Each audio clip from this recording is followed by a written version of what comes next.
Okay. Pencil.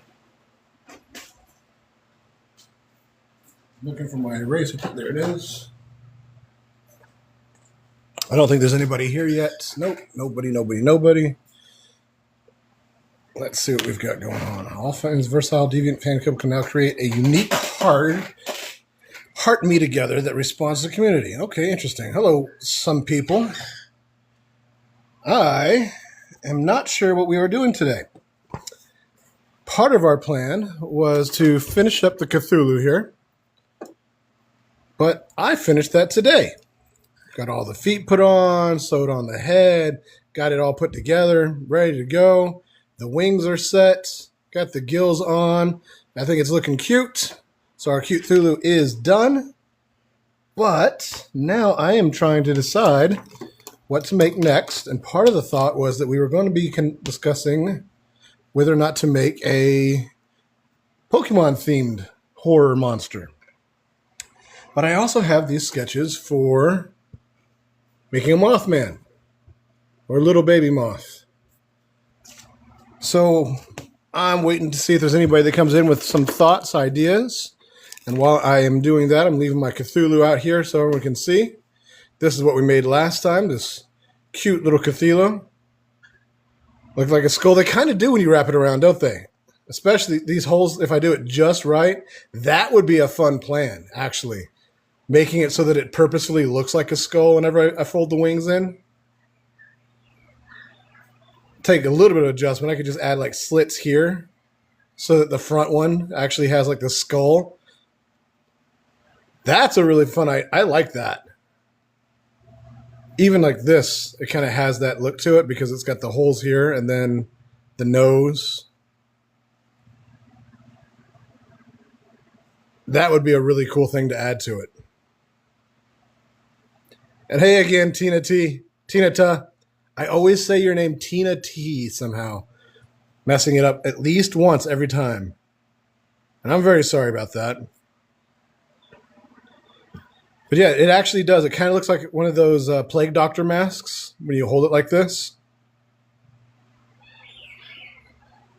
And that might be something worth planning for the next ones. Like if I make more Cthulhus, I can change the shape of the wings just enough to really bring that out. And then when it's open,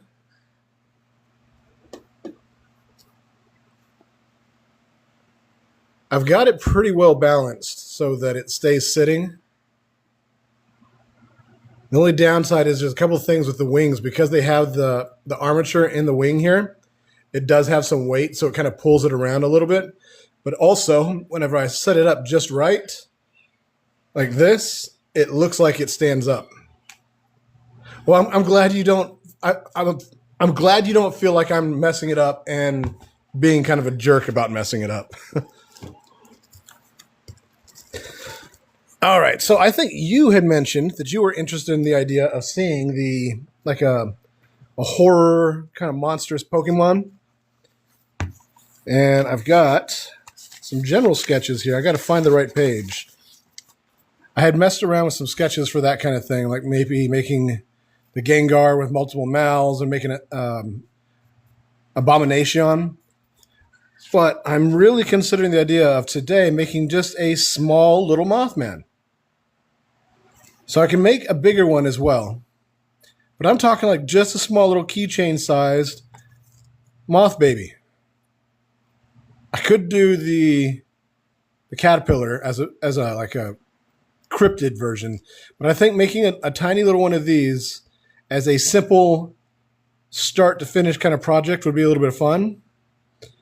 So what I'm going to do is I'm going to go grab some gray material, some black material, and maybe another color or two. We'll do some hand stitching and see. Hey, it's Catbees here. So I'm going to go get a few things for this. I will be right back. I'm going to leave the cute Cthulhu sitting right here. Heyo. I'll be back in just a moment.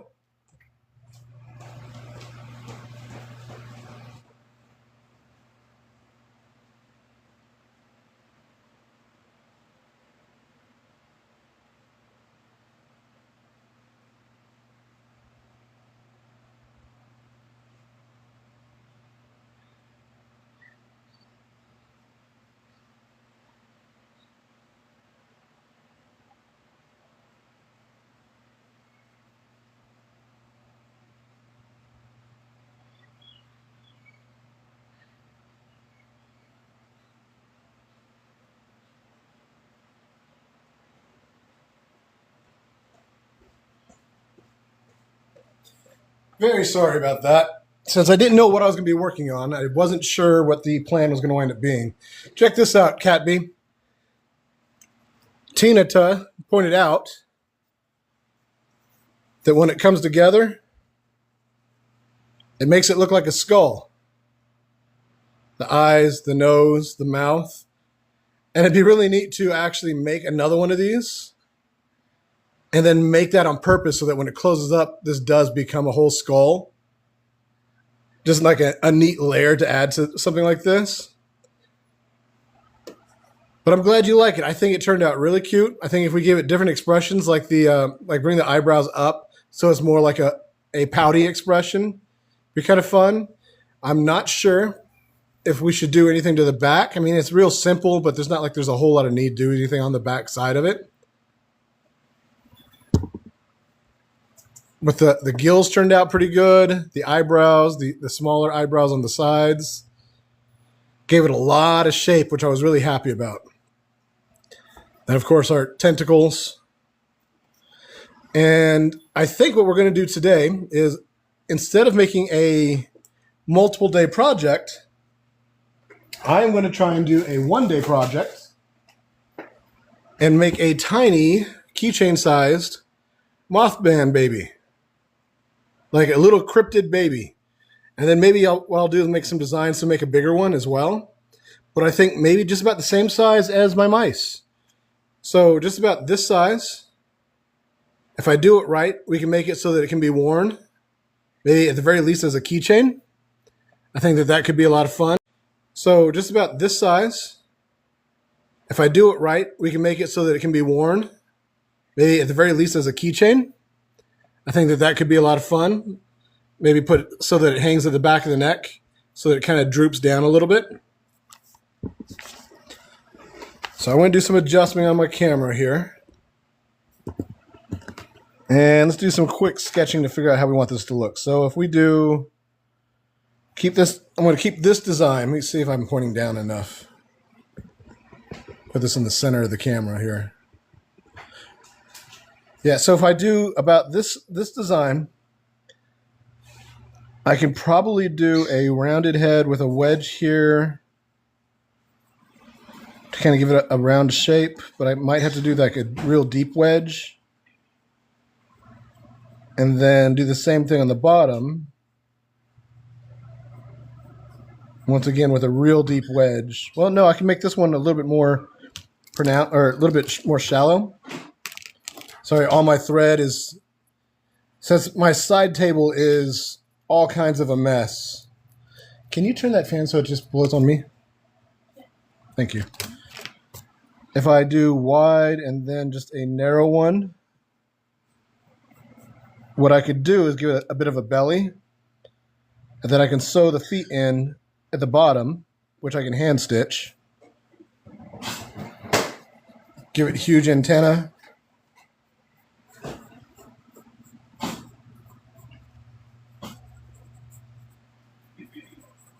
Those will droop down, which will be kind of fun too. So what we'll do is, what do you think? Just kind of a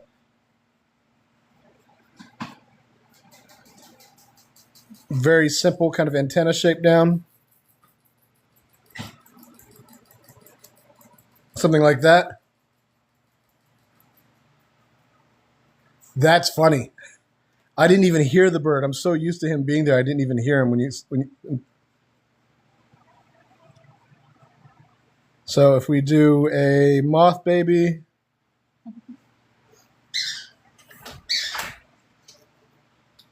we can do the antenna like this. Do we like this? Yeah, okay. And then we'll do like tiny size wings. I think tiny wings will make sure that it looks like a baby instead of just a small Mothman.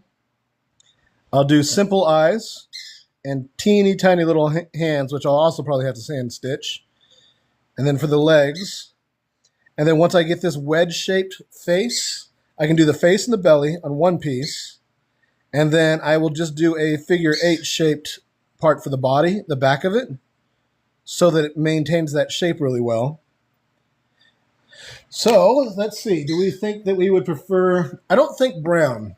I thought about brown at first, But maybe if we do a dark gray body, oops, here is the light gray.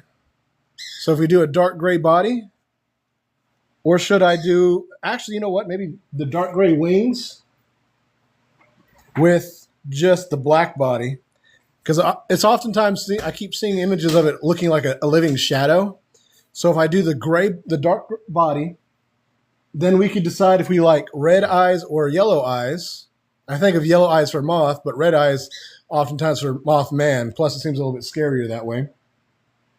So you guys like the idea of doing a black body with the dark wings, or should I do some colored on the wings? Like I could do purple.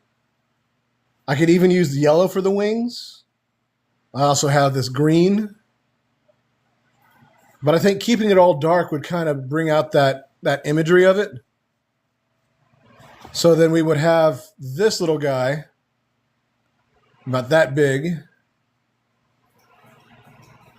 I like the darks. I do too. I think the darks are a good choice. So I'm going to start off with some scrap paper that I've got here. I'm one of those guys that tends to keep all my paper, all my scraps of everything, really. It's probably bad, but I also just had this idea that when I use all this paper, I have so many scraps left over. You could do wing details the same color as the... Oh, that'd be cool. So then here's what I'll do. I'm going to make the body and the wings, because you're right, Lucy, that's a fantastic idea. So I'll make the body and the wings, and then we'll decide, we'll kind of hold it up next to it, and I could do like embroidery in yellow or red on the wings, kind of bring that out so it matches the eyes. I think that'll be really cute. That's a really good idea. All right, first I want to do, let's see, I want this to be about this big. I think that's going to, no, it might be a little bit too big. I'll cut it down just a little bit. Now, I don't want this to be huge, and this is going to cause a little bit of a loss, so that'll put me at about here. That's about just over 2 inches, right around 2 inches. So then here is my center line. We're going to use this. What I like to do when I make a pattern is I like to make it several times to kind of figure out the details. But because the nature of what we're doing here is meant to be a little bit more improv and fast, it's going to give me a few extra things that I can try, which will be a little bit fun. I've made several plushes this way. What I'm going to do, though, is I am going to make it with a cotton material first, so you can see roughly how I do that. That way, if you are watching this and you're thinking to yourself that you would love to make your own plushes, you can see pretty much my whole process. The biggest differences will be that I'm not going to have to worry about making too many changes. Now, this wedge will allow the face to take some shape. Instead of just being flat, it's actually going to bow out a little bit, which will give me a little bit more room to work with when I put the eyes on there, which I'm also going to hand stitch. A lot of this is going to be hand stitched because of how small it is and the fact that it's not a perfected pattern, which is a little bit different than when I did the Cthulhu.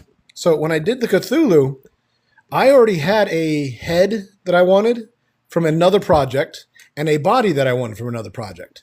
The tentacles were all stuff that I had worked with before, and everything else, like the hands and the feet, were so small and so simple that I was able to really kind of guess at them and not have to worry. But when you make rounded shapes and three-dimensional shapes, like, for example, my body, it's got a front, which is kind of the chest, a separate piece that makes the belly. It's actually two separate pieces that make the belly, and then one or two pieces to make the back. So the more pieces you have, the more often you're going to want to make test pieces. I just happened to know what this was going to do because I'd already made them on other projects. So when you're working with something small, you also have the benefit of knowing that mistakes are a lot easier to recover from because of how small it is. So I'm going to go ahead and I'm going to fold this in half. See if I can get just a little bit more space in here. I'm trying to set this up so I can actually see the screen as well, which is always a little bit harder. Using grid paper has the benefit of like the measurements included.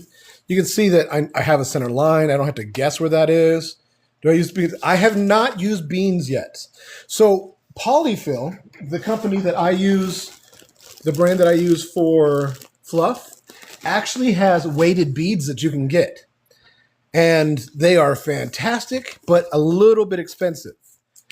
I don't use beans because I'm a little bit worried that if I use beans and then somebody gets their plush wet, then basically I used a cheap material for something that I sold. That being said, I am totally up for using beans at home. To me, it's something that works perfectly well.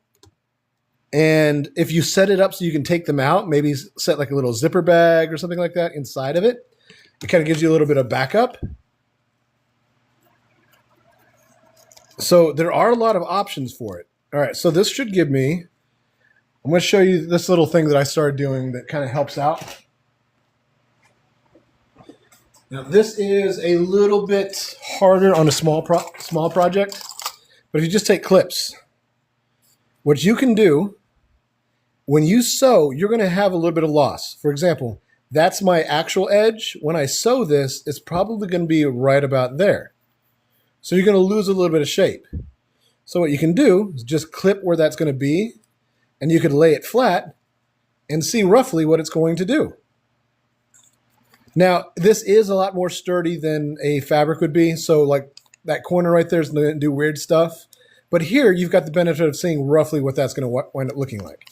And again, on this side, and this is just something that you don't have to do, but if you are trying to start a new plush, a new design, sometimes it's helpful because, for example, maybe I didn't make that curve right. And if I didn't make that curve right, then it wouldn't turn into a circle, a loop, an oval shape. It might have a point. It might be flat.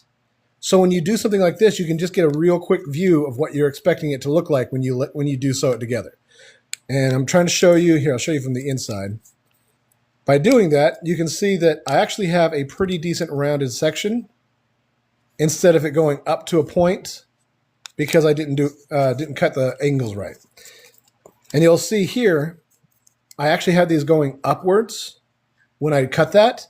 Even though I want this to be round, I know that when the two pieces come together, not only will I be able to sew that rounded at the tip, but I know that this shape works as a better circle in the end. How long have you been doing this? Let's see. I think about 6 years. I actually kind of started sewing about 7 years ago, I think. What happened was my baby sister got pregnant, and I was like, hey, if I make plushes for this baby, she can have plushes that look way cooler than the stuff that you would buy at the store. Because her mommy likes the cool stuff too, my sister. So it gave me the option to make stuff like Cthulhu here. So I started learning from piece by piece. I started off real small. And in fact, the funny thing is, I like to work small anyways. So I designed this mouse. And then, like, for example, somebody ordered a wizard mouse. And then what's funny is I didn't really feel like I got good enough at it until after she was kind of out of the plush phase. Every now and then she likes them, but it took me so long to figure out. And now I've got cousins. I've got a new niece. I've got a lot of other family members I can make stuff for and friends. And I love making this stuff. But I also sew, I draw, I work with leather. I have all these different things that I love doing. So, but thank you, Papa. Honestly, it's really cute to be able to do this stuff. So, all right, I've got to go get some cotton material, some cheap cotton material so I can cut this out. I will be back in just a moment.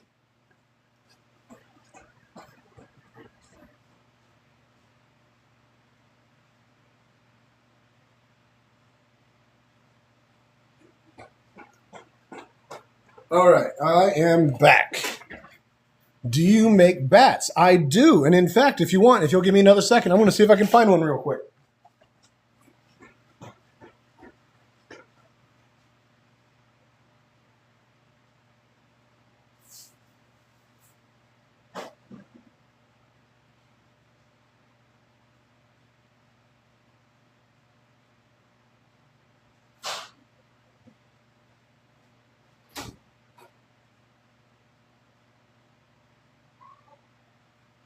Yeah.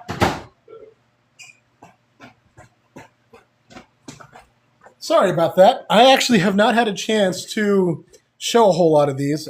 This is a rat, but it's a fairy rat. I made this for my wife. Here is my bat. I use lots of different materials on the inside. I haven't done too many customs, like I haven't turned one into a clown yet, but I have all kinds of different materials I've used on the inside. The biggest thing I have made is I think it's like a 5-foot octopus. I've actually got a picture of it somewhere as well. I'll have to find that picture later. I also make these possums. They have tails that bend and curve. Yeah, the octopus, and it was a gothic octopus, like it was a monster octopus. So it had extra eyes and tentacles and all kinds of different stuff. I also make these little ghosts with hats that come off. And I make the different ghosts with different expressions on them. And they have this so that they can hang. You can carry it around with you. I do indeed. Most people order directly through messages on me, but I'm working on my Etsy. I've got to put more things up on Etsy. But I also take a lot of custom orders. Like, for example, these mice. This one was a custom order. And very soon, I am going to be putting up a mouse for a giveaway because I reached 5,000 followers, and I was just so overwhelmed and happy about it that I wanted to do something for everybody. So I've got a lot of things along those lines. And this Cthulhu, I'm not 100% sure what I'm going to do with that. I think that there's a chance that I might do that as a giveaway, but I'm also going to be making that pattern a little bit better. The 5-foot one, yes, I did sell that one. Actually, that was custom ordered. They wanted bright pink, they wanted greens and blacks. It was big enough to stretch from one end of my bed to the other, almost to the other. It was pretty darn close to stretching all the way across my bed. And then it looked like someone brought it to work and put it on their desk, sitting on the chair, and it looked like it fit. And it had extra tentacles, so maybe octopus would be the wrong word for it, but it was like a mutant monster. And I think I have a picture of my baby on it at the time, and he was tiny, and it made it look huge. I'd love to make some more. I am about to start a 20-foot... I haven't made any puppets yet. That's just because I haven't made anything with the little insertable thing that you can put your hand in. But I am about to start a 20-foot snake. I've actually kind of started it because it's going to have a blanket inside of it. And I started on the blanket. But that's going to be a huge project too. And it's kind of funny because it's going to be a monster snake in the end. So I'm going to add like horns and maybe wings and stuff to it. But the hardest part is going to be trying to figure out how to get the blanket inside there properly so that it can come out. And that's honestly the part that I'm worried most about, which is also the part that's made me kind of be hesitant. I fall behind sometimes on a project when I start to get to overthink it and worry about it. Like, do I think I can do this? What's my plan? How do I do it? I have not. So the reason I don't use chalk is because the inside of these... You can even see right here, there's all this little bit of fabric. Chalk does not take to it. It does not rub off. So unfortunately, what I tend to do is I have to use a pen. It shows up, but I've been using pen from the very beginning. So it's never, even on like a yellow pillow that has been washed several times, it's never run off on me. Now, with this material, I could use a chalk. I actually have a pencil, a white pencil. I just don't have it out here, and I didn't want to run back and get it again. But yes, I do use it on the occasion, depending on what I'm working on. I've made like a big cloak before, and I used it there. Okay, now, let's see. So do you do much sewing, Papa? It's funny calling you Papa. Just sounds funny to me. I often wonder when people ask about things like that, if they ask because they're curious and want to learn, which, by the way, anybody who is wanting to learn, I am self-taught, but I am happy to help you learn anything I can and figure out problems that you may have that I have already experienced. But I also wonder if maybe people are asking because I'm doing weird things and they're like, "Hey, that's wrong. You know you should do it this way." And I'm like, "Yes, if I'm doing it wrong, tell me. I will happily change." Like to crochet. Crocheting is one of those things I love crocheting. I've not that I've loved doing crocheting. I've never done it. But I love seeing crochet projects. And it makes me jealous because while I know you've got to count your stitches and stuff like that, you can make things in the exact shape that you want. And me, it takes me like 10 tries to get a shape that I want usually. So, like for example, I made these little demons here. Quilting is, so I have only done very small amount of quilting. Cat B does some quilting. They're in here somewhere too. I would wind up being that guy that puts all the different designs on a quilt, so it winds up looking like something out of Doom or maybe some other video game that I really like. And since I'm a dork, there's a very high possibility there'll be Pokemon on it. When you do quilting, do you do like the traditional quilting? All right, so here's the plan. I've got the deep wedge that's tended for the head and a slight wedge here for the body. What I'm going to do is I'm going to sew this in, and because it's got this wedge in it, it's actually going to help the head take more of a rounded shape instead of trying to stay flat. So if you are kind of wondering what that wedge does, that's a general explanation for it. I got to get my light over here so I can see. I'm also, going to do just a small stitch. I'm going to I'm going to keep it kind of wide. This way it's easier to undo. That way if I have to adjust my pattern, I can. My nanny did quilting. My aunt does quilting. My nana did quilting. And what she used to do for my mom way back in the day, which is funny to say it that way because it sounds like I'm calling my mom old, but, my nana would wind up making her dresses for her prom. And what was funny is my mom said that she was notorious for forgetting about dances until that day. And my nana knew her measurements so well that she could actually make a dress for her while she was still at school. All right, I think that'll round me out a little bit. Again, this is going to be something that if I can stitch it in my machine, I will, but there's a very high possibility none of this will work as a machine project, which is not the worst thing. We're doing something small. I'll make adjustments if it winds up being a popular piece. But my original plan was to make something like this for a friend. And right here, this would be kind of fun to kind of figure out as we go. And hand stitching, I don't mind hand stitching. I just avoid it when I can because, why do that when you can just run through it? Yeah, the stories were actually pretty impressive. My nana was really good at what she did. And the downside is I didn't start sewing until after she had passed, so I didn't get to learn any tricks or anything like that from what she did. And my mom took up a little bit of sewing, but it was more like casual sewing, knew how to do things, not so much something that she did for enjoyment. And me, I transitioned from enjoyment to art to turning it into a job pretty much simultaneously, like all back to back. All right, now I've got that. Let me find another scrap piece of paper here. So what I'm going to do now is I'm going to make sure this is the right side in. The reason for that is because this is going to be what I sew together. If I try and do it this way, it might stretch and might not be the right size, but we're going to do right side in. I'm going to draw my center line again so that I know it doesn't need to be perfect. But this way I can line that up with the top center and the bottom center. I only have to draw one side because I am going to fold it in half and mirror it.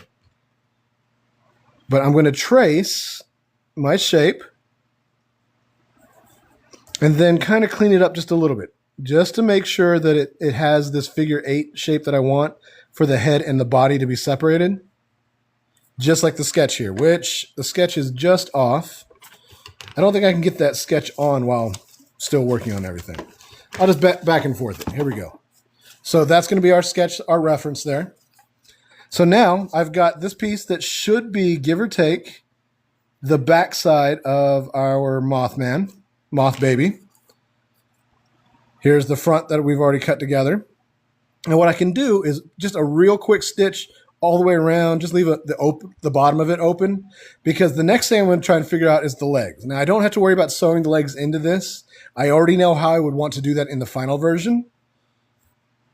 But if I leave the bottom open, it'll give me enough to stuff it, see what shape it takes, make some adjustments to this pattern without having to worry about starting completely over. Now, when you're working small, you have a few benefits. First off, you're using so much less material. But the downside is you also have less material to work with in the machine. Sometimes a small pattern with the small pieces of fabric, just like this, will get jammed up in it. They won't move quite right. You'll have to stitch it several times, which kind of ruins your intention. But when you're working with something simple enough, you don't have to worry about this version being perfect. You can make a lot of steps. And I'm going to show you something as a comparison.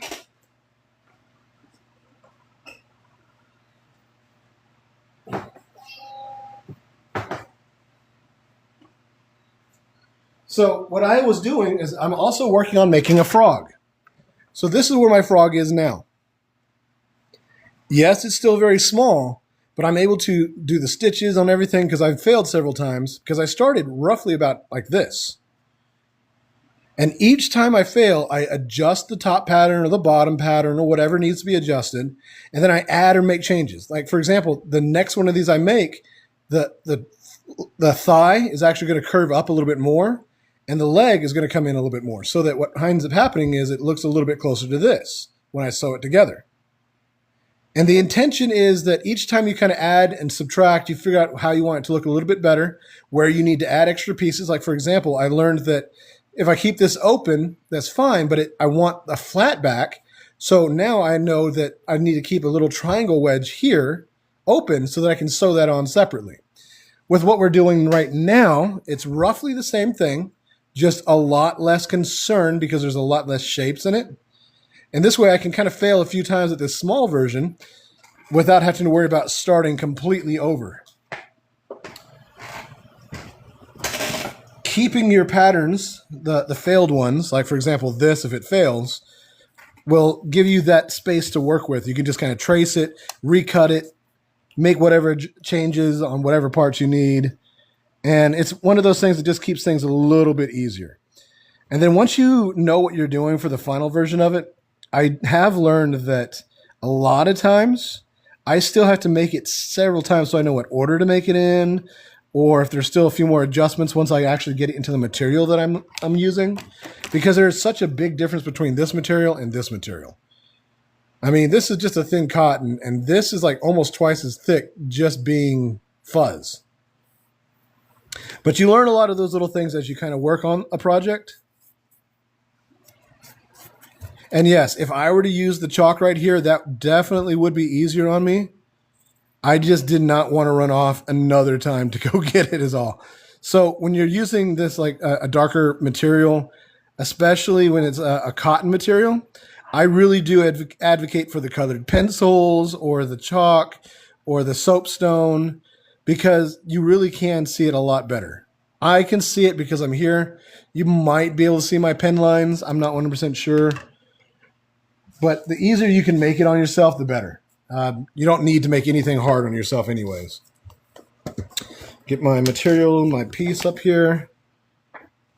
Do a little bit of adjusting. All right, now I have got a head and a body. I am going to pin this in place. I don't always pin the small projects in place, but when I'm starting with something new, it's just a little bit easier because I don't know what to expect from anything. So I'm going to do my very best to get this to follow the back and the head as much as possible. I'm not even sure I have centered it correctly, so there's a lot of little things that could wind up happening. See, it's already quite a bit bigger. Maybe not. I'm not really sure what's happening. Yeah, so it's definitely bigger. It looks like when I tried to adjust for the shape, I made it just a little bit bigger than the original was. So to fix that for the time being, all I'm going to do is just kind of pin it in place. And I will sew it from this side so that I can see the part that overlaps. It's not exactly a difficult process, but you can see just how little difference there is. And all I'll have to do is just recut this just the tiniest bit smaller, which I'll do after I'm done. I'll know for sure if that's what needs to be done. And I can see where it does overlap, just in case maybe there's a couple spots that do fit.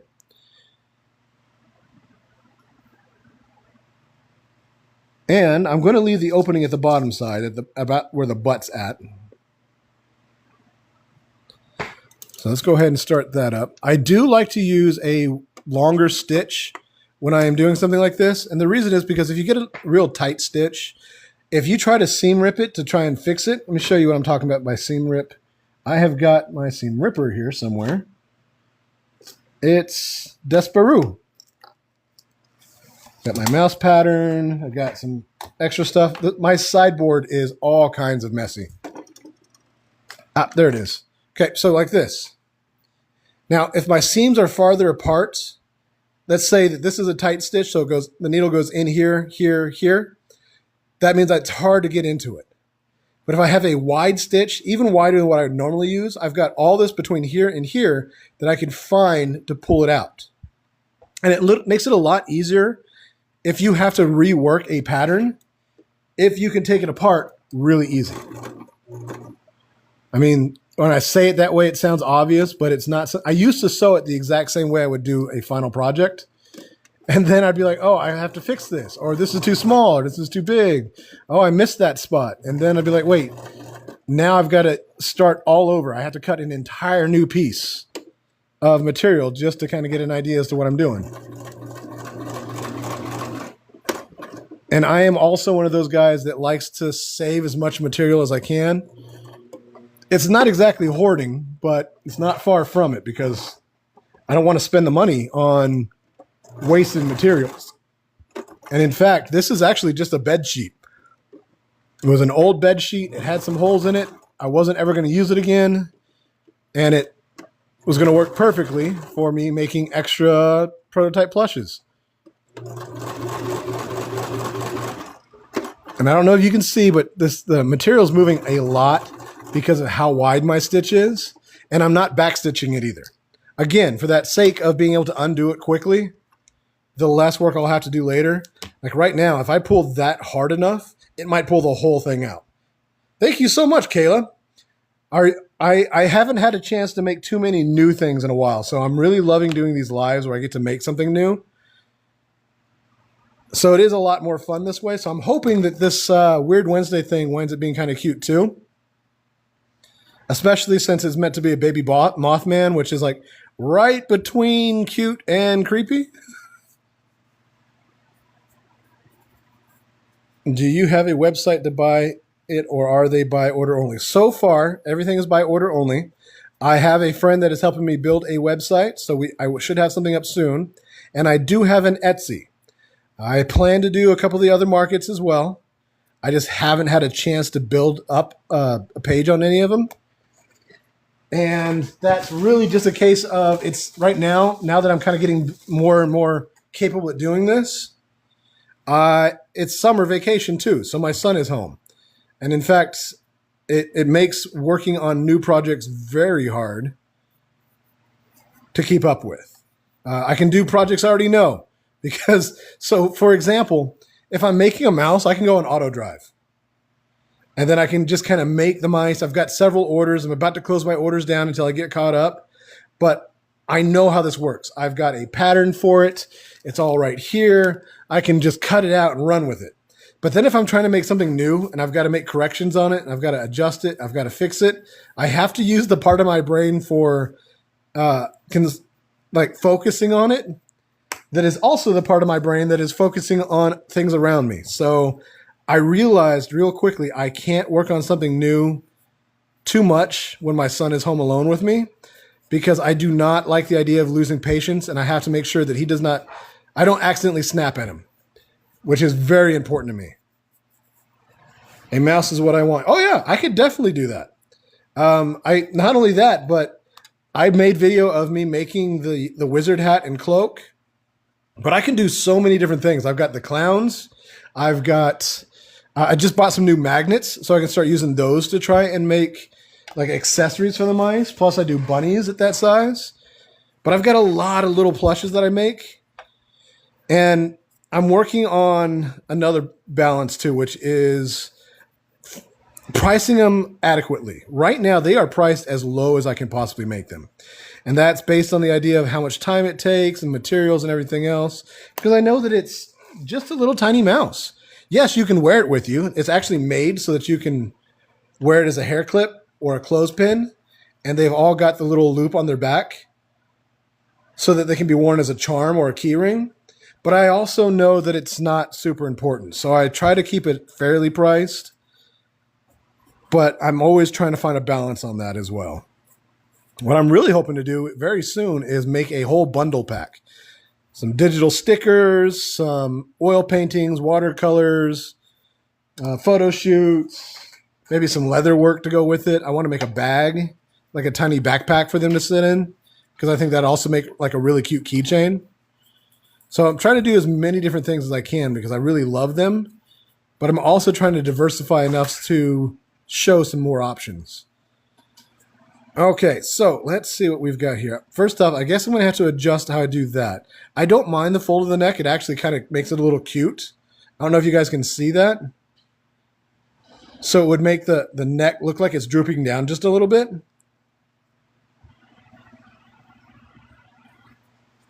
But I think the shape here is not too far off from what I've got here. Adding the little droopy arms. Let's do a real quick closing stitch just to see how that lands.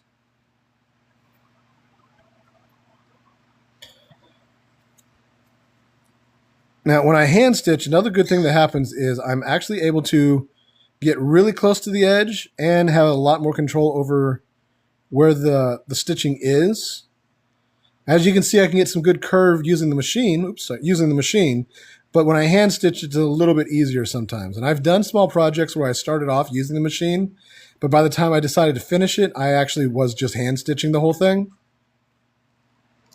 So I'm just going to do a real quick little closing stitch. It's essentially just a ladder stitch, just going back and forth between the edges of the two different pieces. Maybe like a peanut. It kind of does. And that's kind of what I'm aiming for right here. It has that kind of peanutty, kind of childlike look to it. Which again, this is meant to be, the first one is meant to be like a baby Mothman. Which is also why I drew the caterpillar, because I thought, baby Mothman, caterpillar, that seems like a funny little transition.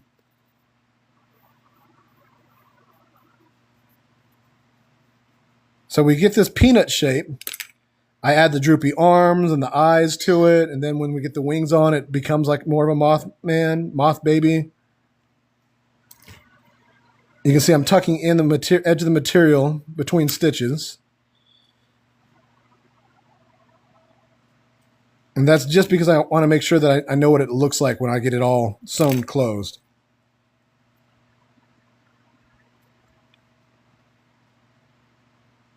And this will help me know if I need to make some adjustments to my little simple patterns that I've made. It is warm in here today. It's not even hot. It's mostly that it's humid around here. I don't know if anybody else is in the Oklahoma area, but it's humid right now. And what's bad is outside it's kind of cool. I guess it's not bad. It just makes it kind of funny. My dog, Chip, has the zoomies, but he doesn't bark when he has the zoomies, which is nice. He barks for everything else. All right, I am not concerned with tying that off. Again, that's just for the sake of being able to get it undone real easy. And here's our shape. I think we've got a little bit too much neck, so I'm going to want to round that head out a little bit more. Humid in North Carolina? Yeah, I'll bet it is too. Do you have the same kind of weather that we have in North Carolina? Do you have a lot of like tornadoes and stuff like that? We aren't expecting any right now, but the way that it's humid and it's going from cold to warm, I'm expecting a lot of it. All right, so here is the difference between our sketch and our actual mate. No tornado. Well, that's good. I'm glad you don't. Tornadoes suck. All right, so what I'm going to do is I'm actually going to make the neck a little bit smaller by widening out the rounded parts. And I think other than that, I mean, once I add little arms to that, I think that's going to have a good shape. I can add the wings and the really big antenna. And I think that that'll match up pretty well. So let's go ahead and adjust the head a little bit. All right, so we can see between these two shapes, what wound up happening is the head moves in a little bit more. So I'm going to have to sharpen this curve up, and I'll probably have to bring it in just a little bit as well. Using all my scrap paper over here first. I've got plenty of paper. I just refilled my grid paper, but that's just not my way. I'll go ahead and use this side just in case. Making a mess. Okay, so we want to sharpen. Let's go ahead and make the body the same. I think that wound up being a really good shape to it. We're going to want to sharpen this a little bit, which also means I'm going to have to adjust where the head comes out at to. I'll bring it in just a little bit, but otherwise that's going to be close to the same. That should change that shape of the neck just a little bit. And then I already know that I have to cut this down a little. So what I'm going to do instead is I'm going to go ahead and bring this, bring this in a little bit more so that this curves in. Really try and bring out that shape without changing it too much. So that should round out a little bit more. Hopefully not too much. I don't want it to be like a ball on top of an oval. Oops. I don't want it to be a ball on top of an oval. I kind of want that peanut shape. I just need a little bit more. I need a little bit less neck, essentially, is what I'm saying. And so the neck comes out too long here. So if I'm lucky, that'll give me a little bit more of what I need. Now, cut it again. Another thing I have to make sure I do. Oh, did I just crumple up and throw it away? Oh, no, I didn't. Another thing to keep in mind. One. This one, I don't have to label that because it's the same one. And then 2. You don't want to get confused between your patterns. You might think you can distinguish between them because, hey, I made that. I know exactly what I'm doing. Well, when you get 5 of them in a row and you make the subtlest of differences between each, you start to realize that they don't look so as different as you thought. And it's definitely something you're going to want to keep track of because otherwise you'll wind up making the same thing like 2 or 3 times with the exact same mistakes. And I can guarantee you that that's probably more annoying than making mistakes in general. All right, let me get number 1 out of the way here. Hey, Seal. Are you laughing about me talking about making the same mistake over and over again? Hey-o. I've got a few people in here that's been watching me for quite some time. Cat B, Seal, Tina is in here. And I like that you guys talk to each other, too. It makes it feel like a little club to me, which might not be cool for you, but it's cool for me. All right. Now, one thing that comes from making something so small is I can do the whole process so much quicker. If I had to sew for like 10 minutes to get anything put together, it changes the whole aspect. It takes so much more time. I've never been in a club. Hey, I'll make t-shirts. We get enough people in this club, I'll make patches or t-shirts. I think that at some point in time, I set up on TikTok that I had like a name for a fan club. Because it's like, hey, if you give your fan club names, they're more likely to come back. And I was like, yeah, whatever. And I just wrote the word dudes. Maybe it's just because I'm simple that way sometimes. But I'm not kidding. If we get enough of a group in here, get a fan club, we pay dues or something like that, I'll make T-shirts. I'll make wallets. We can do all kinds of fun stuff as a club. And then we'll learn it together. I'll teach you guys how to do everything. And then you can say, all right, I'm done with him. And I will understand. We'll work on it. We'll make plans together to make plans to get together. Okay. Now I got to cut the back of my body down. Get this out of the way. I'm still going to be using the sewing machine for this. It's still just a little bit quicker, a little bit easier. And the more I do these small pieces with the machine, the more likely I am to be able to do them when I'm using my actual material. So there's a lot of reasons why I would do stuff like that. We just have to see what works and what doesn't work. There we go. I'm going to cut this out real quick. Now, I know that we had originally talked about possibly doing a creepy Pokemon, but I put it in the air and we took a vote between Tina Tut and myself, and we decided that this was a good process to do. But if you guys are ever interested in seeing something particular, let me know. Send me a message directly. I can plan in advance. When I don't have a plan in advance, I kind of go to the next project that I'm working on. And since I really love the idea of doing creepy and weird plushes anyways, I've got like a whole bunch of saved stuff that I can go through and backup ideas and pieces of ideas, a couple orders that I could even work on. So if at any point in time someone's thinking to themselves, you know what, I'd love to see a blank, let me know. The blank for Wednesdays should be meant to be a little bit creepier. Doesn't have to be scary, doesn't have to be a horror project, but a little outside the norm maybe. Maybe not even creepy. Weird is what I call it. So weird is all it would take. But I also do on the Pokemon day, I'm thinking about starting to do different types of Pokemon instead of just goofy. Like maybe doing the hybrid Pokemon. I don't know if you guys have ever seen where they do the generators where you combine multiple Pokemon.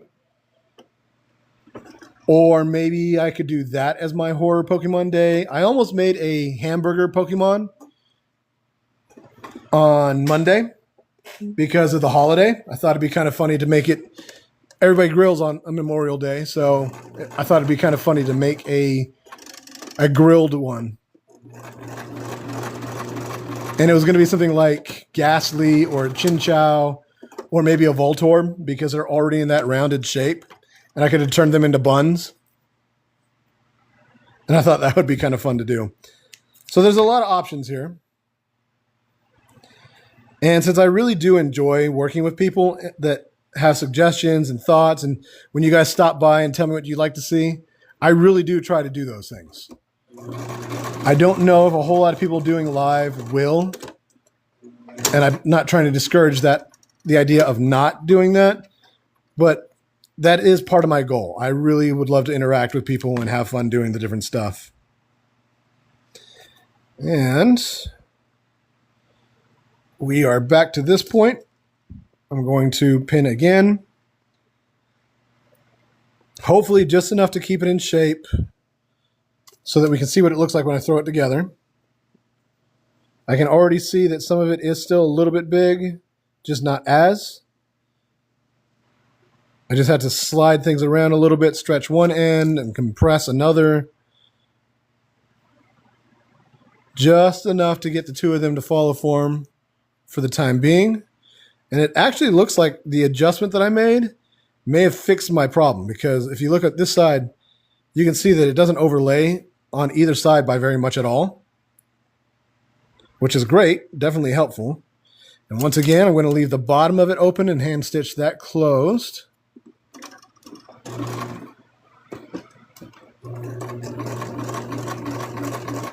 This is super slow. Yes, I know, but that's a combination of the size of what we're working on and the type of material. The bigger the project is for a cotton material, the easier it is to kind of go a little bit faster with it.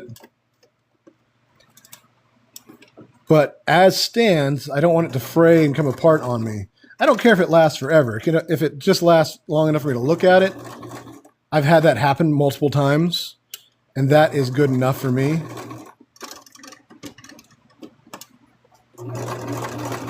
As long as I know that the shape will do what I want it to do. And especially since I'm not even concerned with the final version of this being machine sewn. If it can be, great. If not, if I have to hand stitch it, also fine. I'll make some adjustments. The only downside is if it winds up becoming super popular and then I've got to make like 50 of them, then I'll have to readjust again.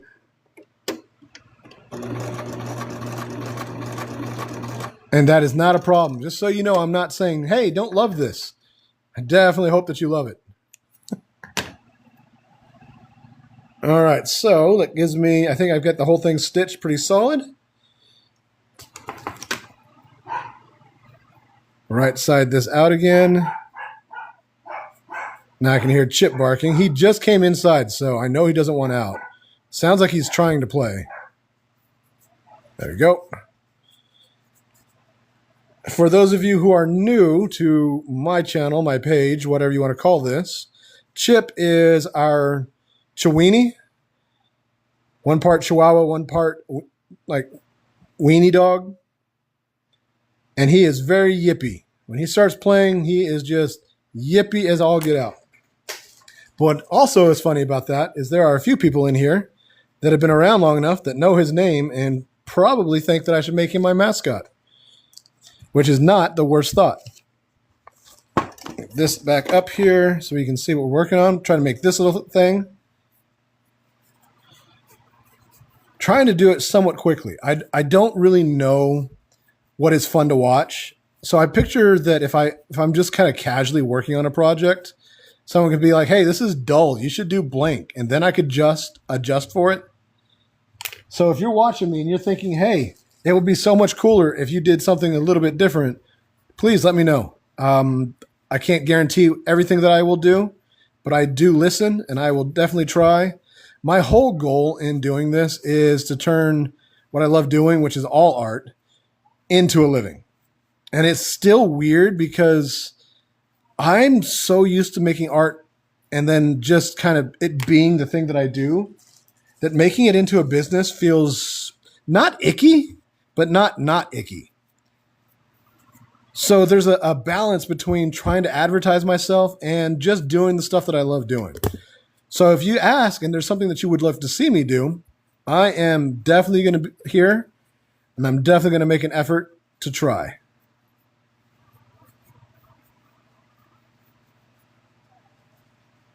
All right. I think that that's a little bit better. I might need to sew a little bit more of a corner right here because I still have this neck shape.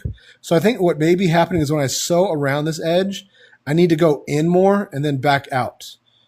Actually, there's another thing that could be doing this. Hold on a second. I just realized. So when you sew together something that winds up being like a peak or an edge or a curve like that, if it's a sharp curve, there are times that the material itself stops it from taking the shape that you want it to take. So let's see. I think there is a chance that is what is happening here. So I've got this curve sewn in. It's a really sharp point. There, you can see where the stitch actually makes a V. Have a good day, Seal. Thanks for stopping by. I really do appreciate it. Let me know if I need to do stuff to be more fun for you. But if I take the scissors and I cut that material, it'll allow that V to actually take its shape. And that might actually fix my problem. So let's go ahead and give that a test real quick. Now, when you're doing that, you do want to be careful. If you accidentally cut your thread, you'll just have to restitch. So you want to get it close, but you don't want to get it so close that it ruins the stitching that you've already run through. So let's see if that changes my neck shape just a little bit more. I don't want much of an arch in there. I just want enough to distinguish the two, but not separate them. I don't want it to look like one thing was sewn onto the other. If I was going for that, I could literally just make a ball and then make an oval and sew them together. But that's not quite my goal here. I'm also starting to realize that because of the wedges that I've got in the front, that there's a chance that it'll try and arch backwards. So I'm going to have to see if I like that shape, because if it does and I don't like it, that just means I'm going to be doing two of the exact same part, two of the fronts, one front, one back, so that it balances out that arch, because it won't be pulling on anything. They'll both be the exact same shape, and it'll just give it kind of a more of a rounded peanut shape. There's a lot of little things that'll happen. And if you're making your own plushes, I just want you to understand, the most part, whenever you are doing something brand new, you're going to fail at it. I've got a lot more practice, so I fail a little bit closer. But when I first started, something like this would have taken me like 8 tries just to get this far. I would have messed up one thing, then another thing, and then in the end, I would have redone the whole thing. Like, I might have started off with the oval and the ball shape, the sphere shape. And then as I kind of worked on it, I would have realized that this linked piece looks better.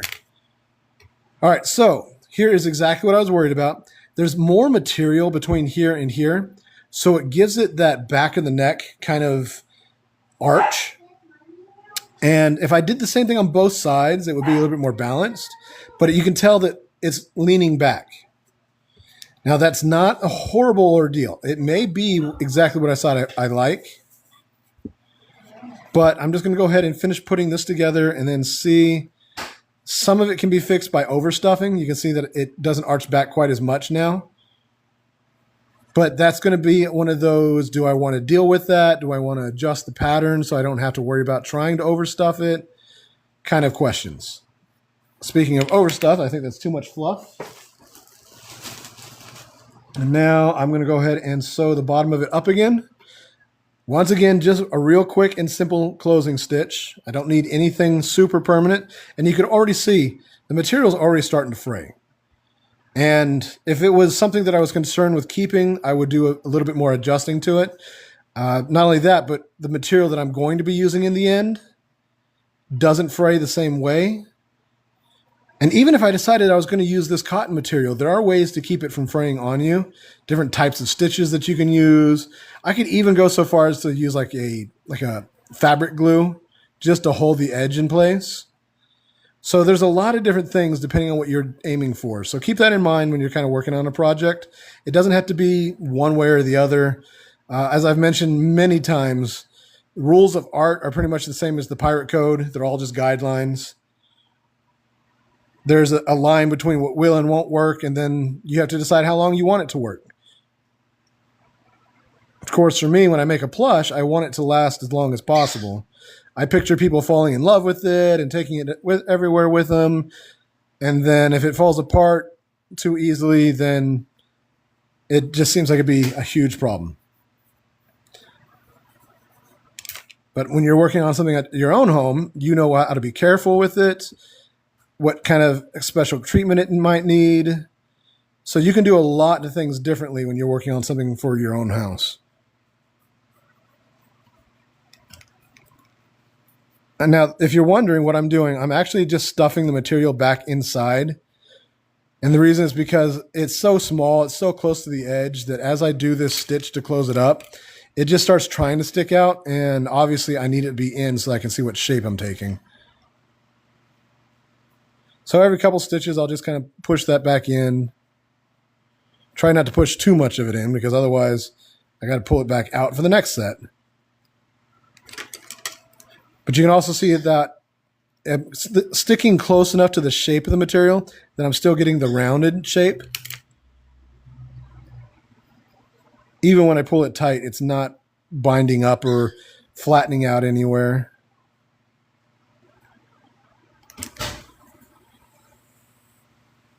Now, a lot of times on what I have been doing for Qeird Wednesday has been a lot more planned out than this. So I've got different pieces of patterns already made But today, the whole process is making something new until I come up with a plan. So it looks good like that, honestly. If I put the eyes here, it looks like it's kind of sad. But this is the side I intended to be the front. So I have to decide, do I like the kind of sad look to it? Or do I want both sides to have that same shape? And if I had both the same, it would stand up just a little bit taller, but they would both be thick. And I think, honestly, having this kind of downtrodden look to it, with the arms hanging down, I think that'll actually look kind of cute.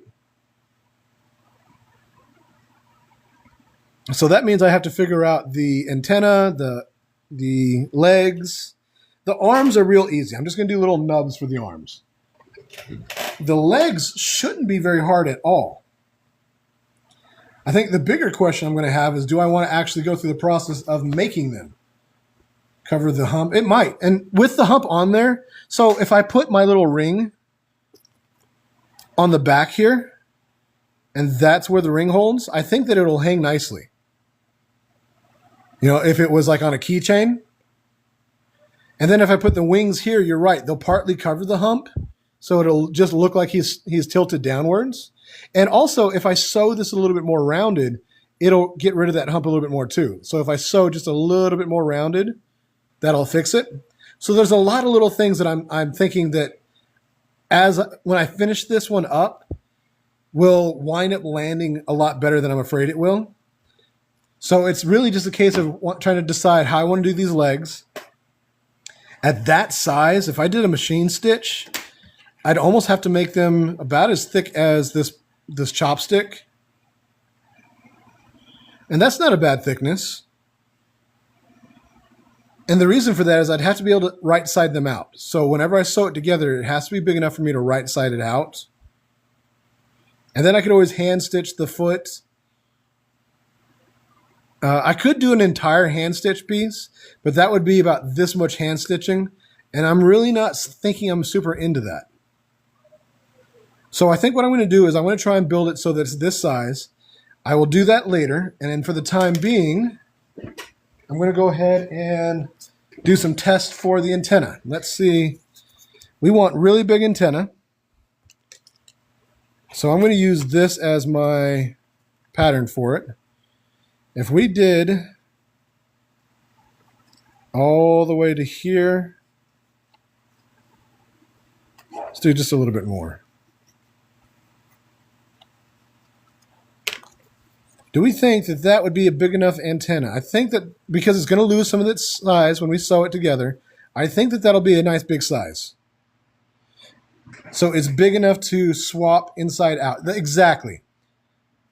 To the fairy wings. Oh, I'm going to use roughly the same as the fairy wings. I know I do those often enough that I can do a moth shape. So it's got a different shape to it instead of that fairy shape. But yeah, with the legs though, I've got that little difference, and it's going to be about the same thickness, I think, as the feet here. So I think it'll be just thick enough. Like, see, if I get that, that's pretty much exactly what I was picturing. Your husband, the Mothman? Well, this is the moth baby. So you're a child. You're a cryptid child. Hey, Shadow. Shadow is the one that requested the Eevee that I have to resize down. It's your baby. Ah, our child. All right, so I think that this will be a good size. Once it sews down, I'm going to lose about that much. And I think that that'll be good for the antenna. Get this out of my way. So now I just got to do the shape to it. I'm going to do a little bit extra long on the base of it. So what's going to happen is I'm going to sew this in between the front and the back. That way I don't have to hand stitch it on. I don't have to create another spot for it, another hole. So I want to make sure I have enough length here to slide in and still have plenty that sticks out. I do like this shape. So let's see what happens if I do that same thing. I don't have to make it perfect. I have to make sure that it has enough space so that when I stitch, I don't lose any of my curves.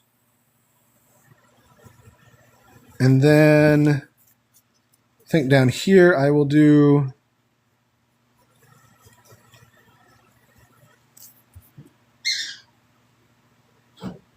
just enough. I got to get that a little bit wider. So let's go here.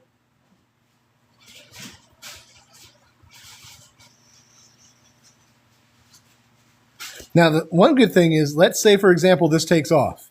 I could make the antenna different shapes according to different moths. Oh, that's fantastic, Shadow. To just give... You know what? I can't disagree with that. I think that that's a fantastic idea. You should rally more people to that cause, Cat B. I fully agree with it. So here's a question for you guys. Do we like this shape for our first one?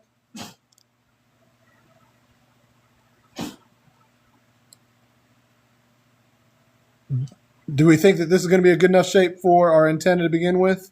Cat B, remember, you are in no rush for anything like this. Not Cat B, sorry, Shadow. No, this is the antenna. We decided on a really big antenna. So we're going to have that at the top. All right, excellent. And Shadow, I just want you to know, you don't have to rush or worry about much of any of that stuff. I know how hard a lot of that stuff can be. Do not let anything regarding me or any of these plushes stress you out.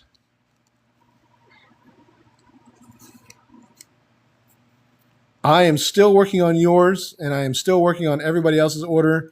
So don't feel like there's something you have to worry about. Sorry, I'm kind of concentrating on how I want this to be shaped, because I have to make sure that I have enough space for the material as well as all the curves to show up when I sew it. Which is also why I made the antenna just a little bit wider right there. As I started cutting, I started worrying that it wasn't going to be enough. And it still might be a tight fit. See how I've got that pretty much right there? So I may wind up having to make that thicker. And what I'll probably do is cut that a little bit thicker when I put it on the pattern. What I'm going to do right now is like, share, comment. You know what? Honestly, like, share, comment, save, all that stuff is extremely helpful. I'm just personally really excited. Well, again, I appreciate it. I really, really, really do. I know how important everything else can be and how unimportant this stuff can be. So the idea of someone liking what I do enough just makes me smile in my heart. Does make me wish I had started sooner before all the stuff with TikTok started getting weird. But c'est la vie. That's the way things are. Oops, sorry. And I always want you to know that I appreciate that, Shadow. I'm trying, like, there's a few people, Cat B, Shadow, Tinata, Seal.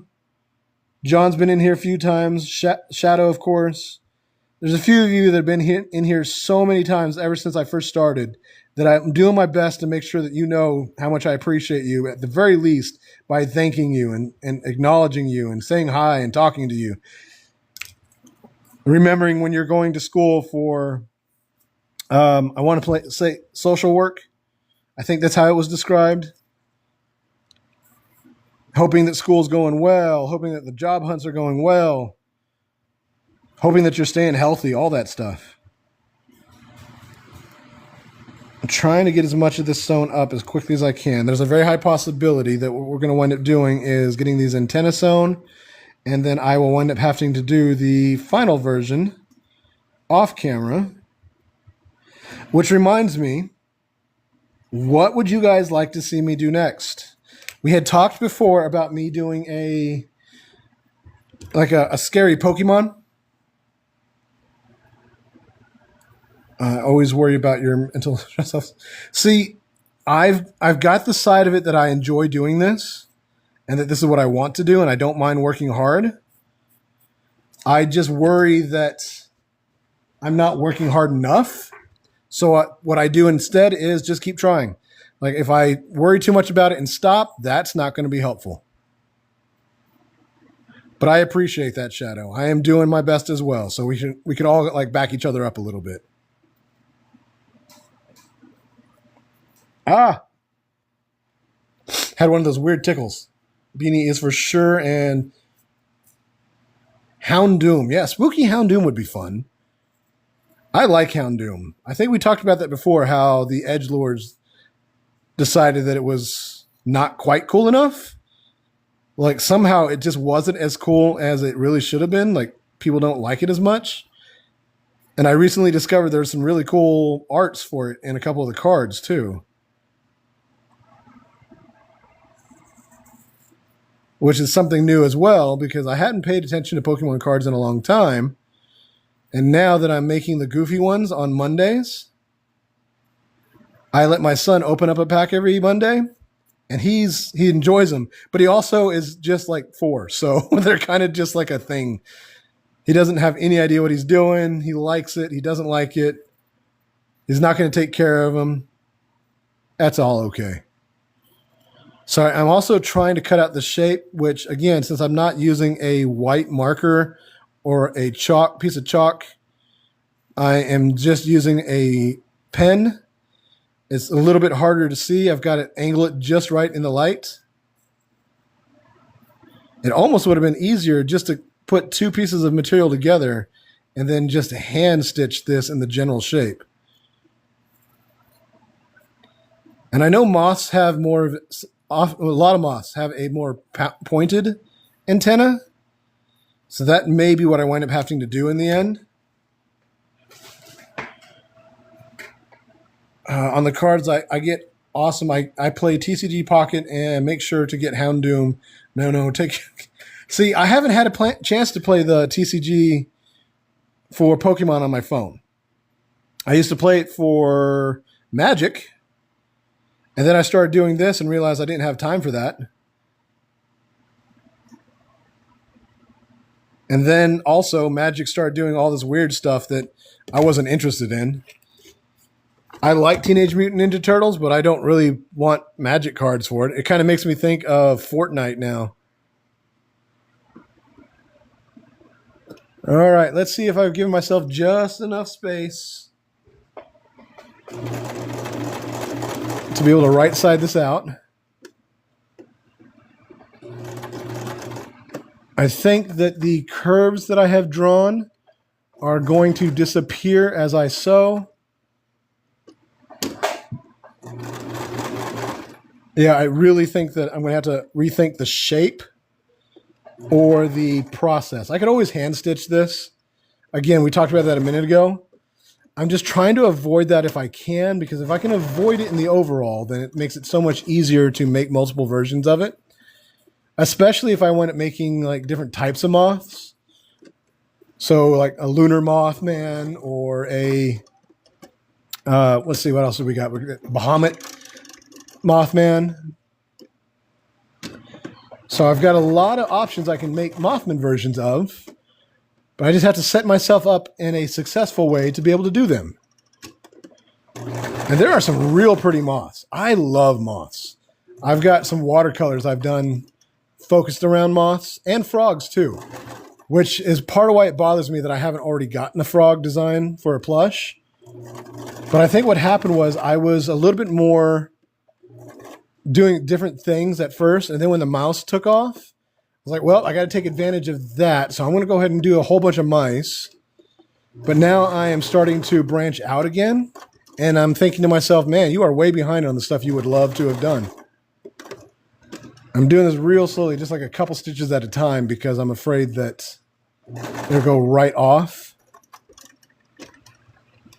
All right. Oops.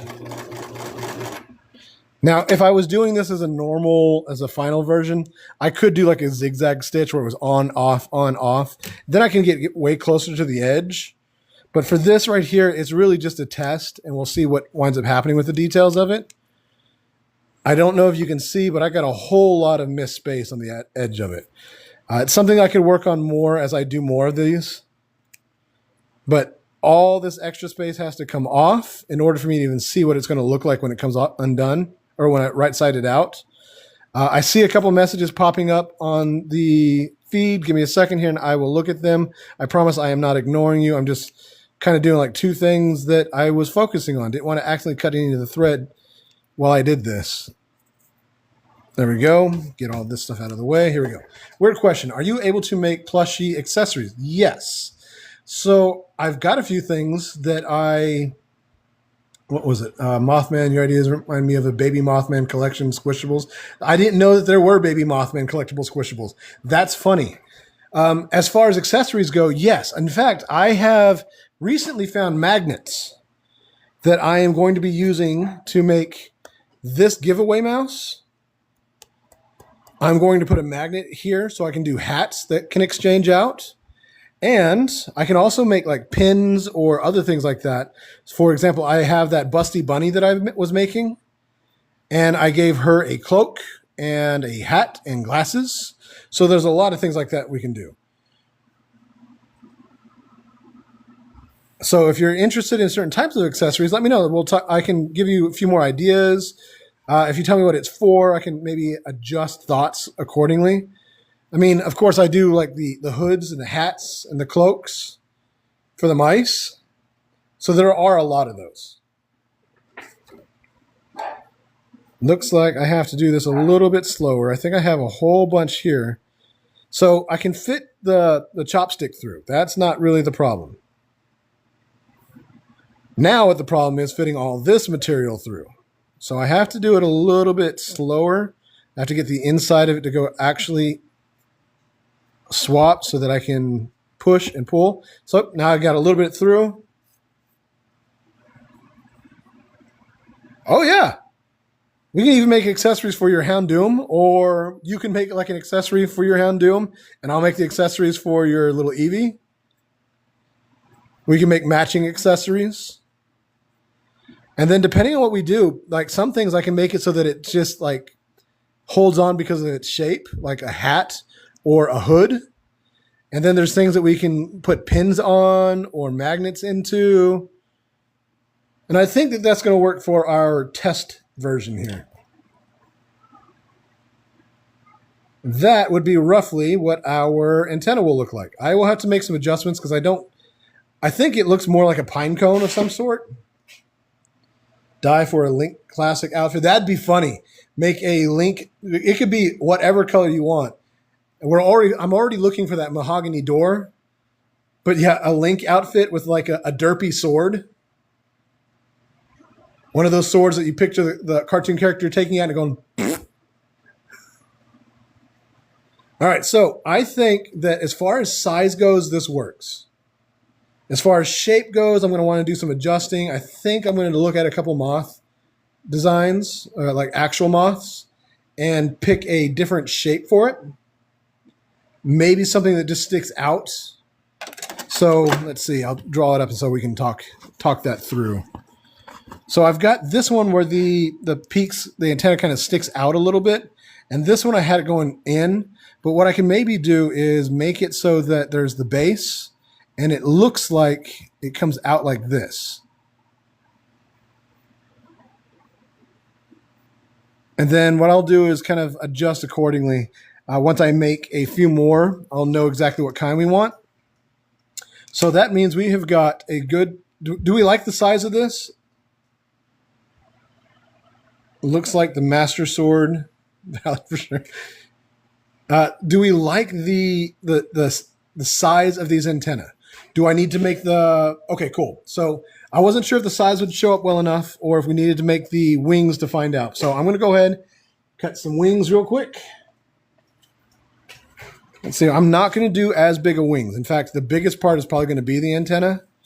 So let's go ahead, do a real quick sketch to see how big we want this to be.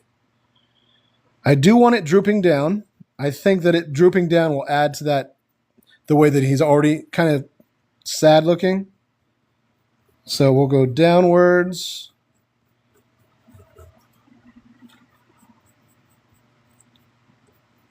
And over here, make sure I got enough room for this.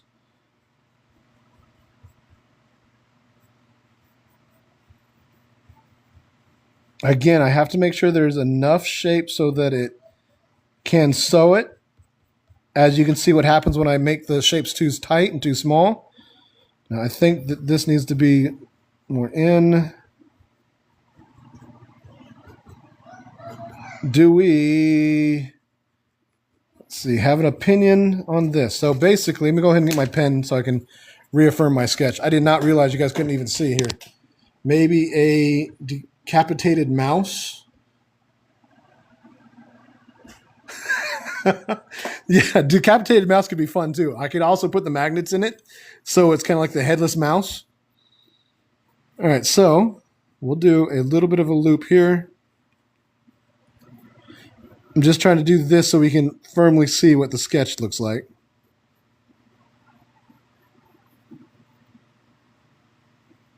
And it doesn't have to be particularly perfect.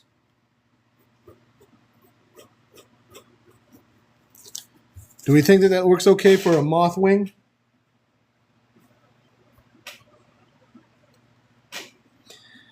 And again, it'll be quite a bit smaller. That's a good moth wing? Excellent. Thank you so much. I don't know if I've mentioned it before, but I definitely super appreciate getting feedback. It's always helpful. I am very confident in doing what I want to do. So like just kind of running with my ideas does not hurt my feelings. But when I'm working with somebody else and I love the idea of getting ideas outside of just what I'm doing, it is so helpful and so appreciated to get feedback from you guys. So if anybody's watching this and you're kind of afraid to talk, don't be. I am more than happy to chat with you, make friends. I will follow your suggestions, all that stuff. And yes, I can make a Halloween decapitatable mouse. And in fact, let me see, I've got, if I give it a black cloak. That's cute. And then like the head comes off with a magnet and it has the black cloak, it'll really look like something from the Headless Horseman. Wait, what was it called? It was the Sleepy Hollow. Sleepy Hollow, yes. All right, so let's cut some wings real quick. Do you know where you're at in the book? He should know, chapter 13. Yes, ask him what chapter. We went over it several times, and we'll go over it several times when you're done. We're trying to work with the memory. We are reading the Dragon Master series to my son. He has been really enjoying it. I don't know if anybody else has a 4 or 5-year-old or something along those lines. It's real simple. It's got pictures. It's got a lot of different types of dragons, and he loves it. He gets all excited every time we go to the library to get a new one. And again, everything that I'm doing here is meant to be simple, can be hand-stitched. And when I get to using the minky material, I may wind up having to hand-stitch a lot of this. But also, I'm trying to make it so that I can use the sewing machine for it. The more I can sew, the better. Oops, let me get this back over here. Okay.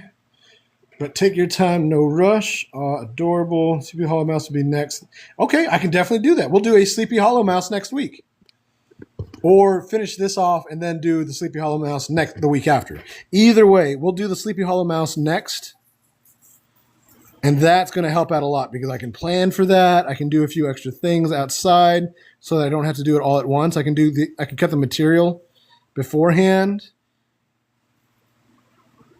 instead of doing, like, for example, what I'm doing right now, which is everything for the first time live, which I imagine is kind of neat for some people because they've never seen this or they really want to learn how to do something like this. But seeing something come together real quickly because it's already been planned out is probably equally fun in different ways. And I think what I'll do is I will work on a costume for that mouse as well. So I can cut out the mouse itself. I can have all my pieces set up and ready for it. And then I can just sew on the costume. So like a cape, maybe a sword, maybe put a jack-o'-lantern in his hand. Oh, that could be fun. If I sew it all together and I make the mouse live, but I've already made a jack-o'-lantern. And then I can like put a magnet in the head so that I can take the head off and put the jack-o'-lantern head on. Poor Mousy. No, it's Haunted Mousy. You mispronounced haunted. That could be a lot of fun, though. That gives us a whole lot of things that we can do. And I could plan enough of it in advance that I can make it a little bit more fun and fast. Haunted, my bad. Yeah, you said haunted wrong, poor mouse. That's not right. Uh-huh. Again, now, if anybody's wondering, I am using a wide stitch. So normally I stitch just above my 2, right around my 2. This is a little bit longer. Since I'm working, if I were working bigger, I would put it all the way up here.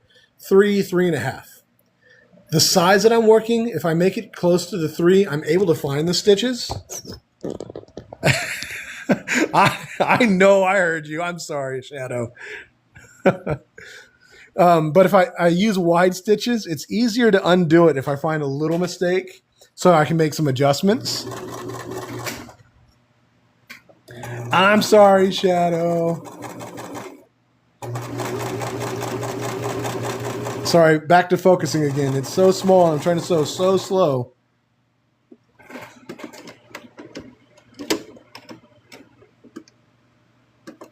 I had a piece of it kind of bump up on me. And then I will literally turn the dial to get like a single stitch. Oh, haha. That's funny. So I can show you what I'm talking about. So you can see the stitches here. They're real easy to find if I decide that I have to seam rip it. Let me show you what I'm talking about. If I have to get these out, I can find that stitch real easy. You get right underneath it and break it. And the reason I had to stop here is because my bobbin actually ran out. But also, because the stitch is so wide, I can literally just pull really tight, undo the whole thing, and I'm good to go. That's really something that's mostly relevant in regards to what I'm doing here. Normally, you would want to keep your stitch small and the tight and strong. But because of my attempt to make this easier on myself, it does make a difference. So now you know what I'm talking about if you decide that you want to make the wide stitches. Cat B was having some problems for a little while with stitches showing up on the outside of what they were working on. So there are times when you definitely don't want it to be too big. Did my Chip? See, told you he'd make an appearance. I was talking about Chip. Who's what name? Puppets. Oh, what am I making? Oh, I'm making a Mothman. Yeah. Yeah, that's your favorite? I would show you how I re-spool my bobbin, but my son is running around in the background, and I try to keep him off, and the only way I can show that is by pointing at the top of my screen. See, this is what I'm working on right here. Mom? That little guy, I'm making him. That drawing. In your phone? Yeah, kind of on my phone, yeah.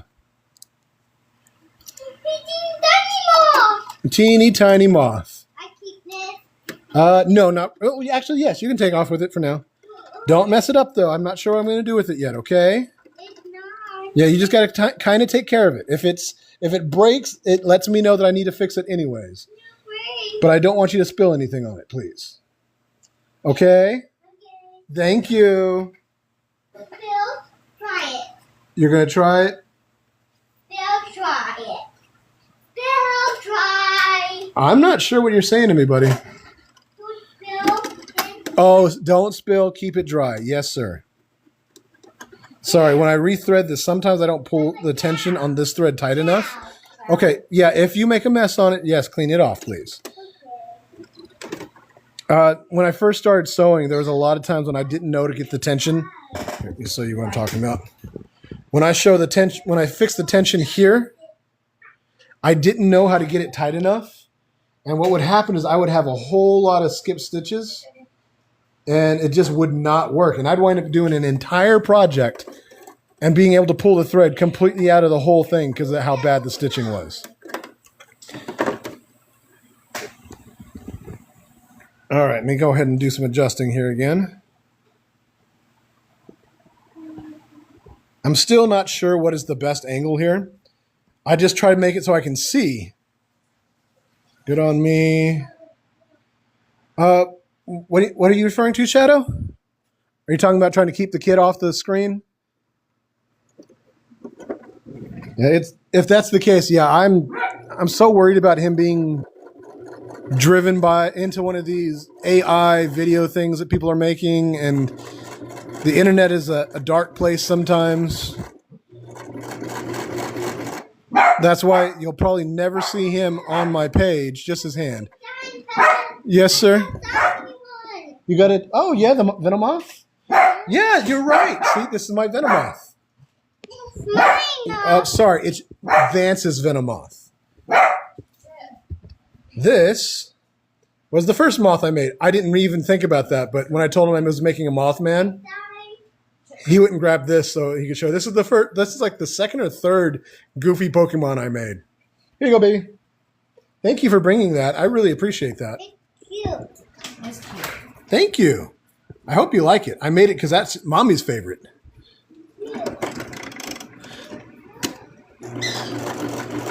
Yeah, I know that people kind of haphazardly do that, show their kids and stuff, and there's nothing against it. I just can't get my mind to stop thinking about horrible things sometimes, and because of that, I've done a lot of overly cautious things that don't hurt anybody, so that's good.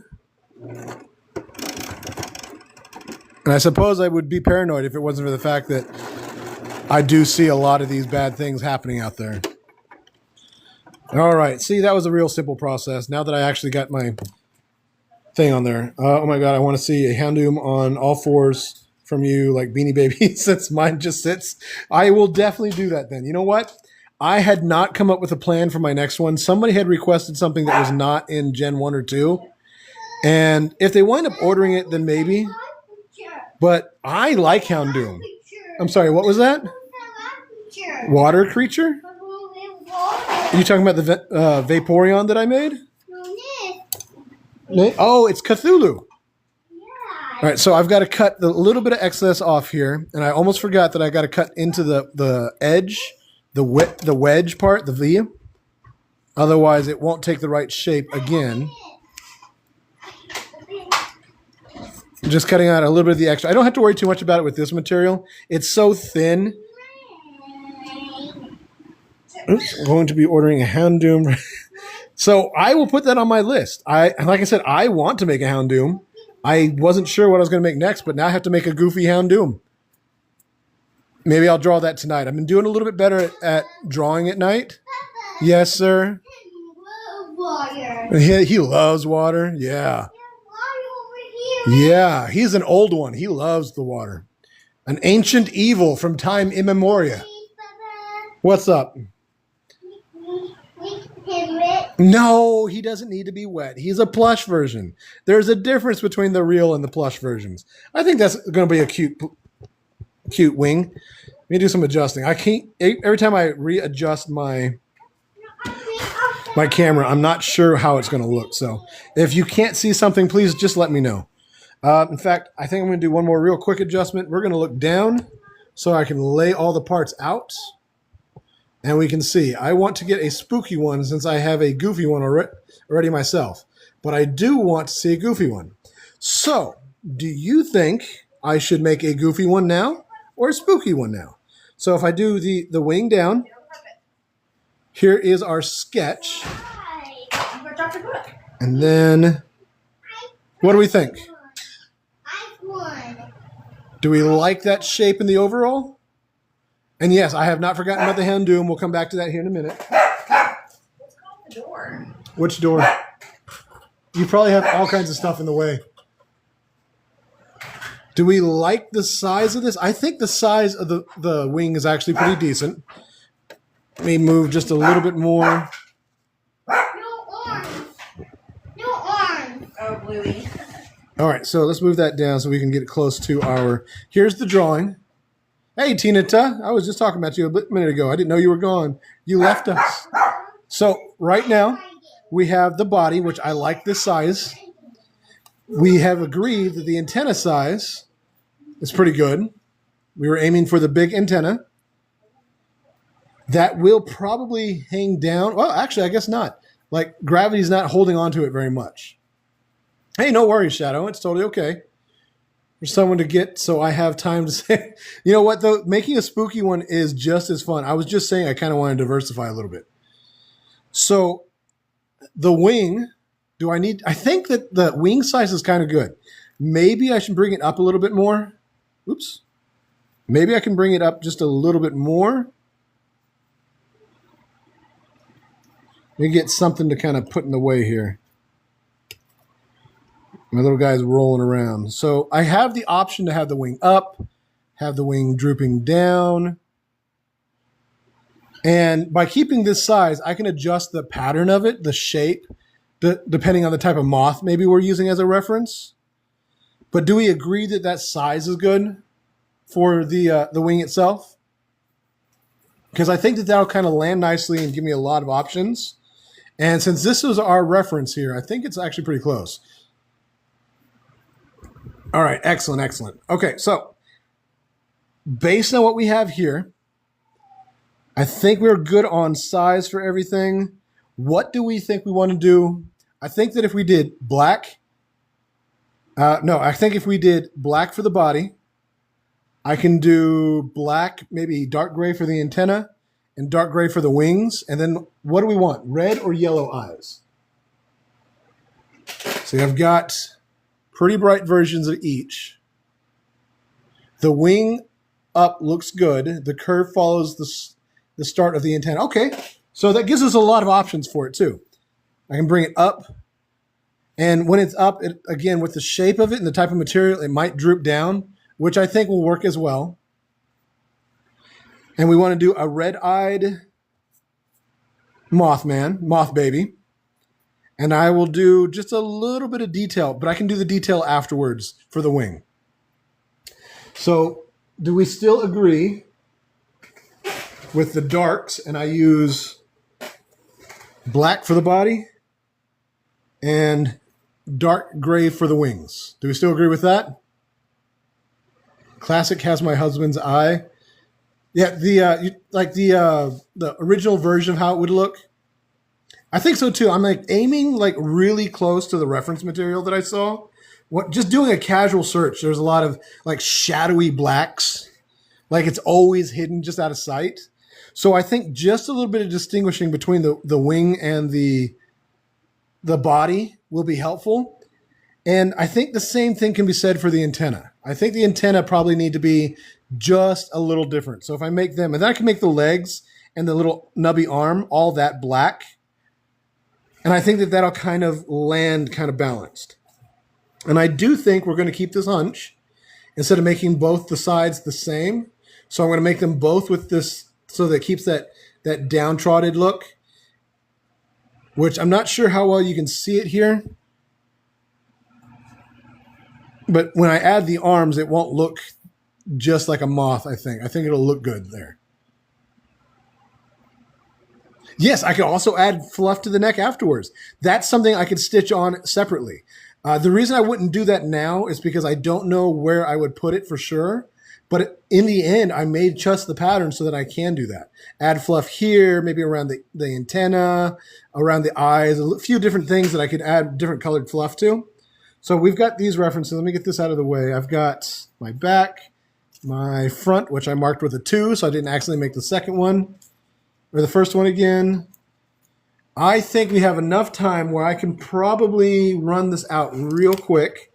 Let me get a few things out of my way. We don't need the drawing anymore. Now I just need to adjust so the camera is not right in my way. Yeah, we can make it into a nice little floofer. And here's the thing. Let's pretend your Mothman husband is not the same Mothman for everybody. Somebody's going to have like a lunar moth, so maybe it'll be a little bit greener. Somebody's going to have like the death's head moth, so maybe it needs a skull on its back. There's a lot of things that we can do to adjust so that your baby moth looks exactly like you expect. Better not be. Your baby is coming. Your cryptid baby is coming. Let's be a little bit more specific so it's less terrifying. I am not ready for a real baby. Give me a cryptid baby. Something that'll fly off into the shadows of night, haunt the neighbors, and then come home when it's hungry. We're going to do all of these. And now another thing is I can actually do the red embroidery on the outside or the details of the wing after I get it all put together. So what I will do is if I can put all this together quick enough, I can then get your opinion on how to finish the moth. One horn rhino. One hard rhino? One horn rhino. Okay. England. England? I'm England.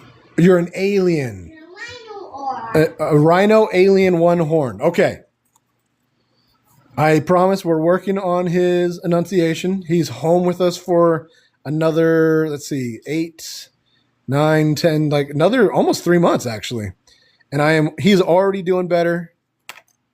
Please don't judge me. And if you do judge me, tell me what I need to do better because I am still learning how to be a parent. I am old enough where I probably could have learned a lot of things, but I did not try. But we are working on it. And I am working on this quickly.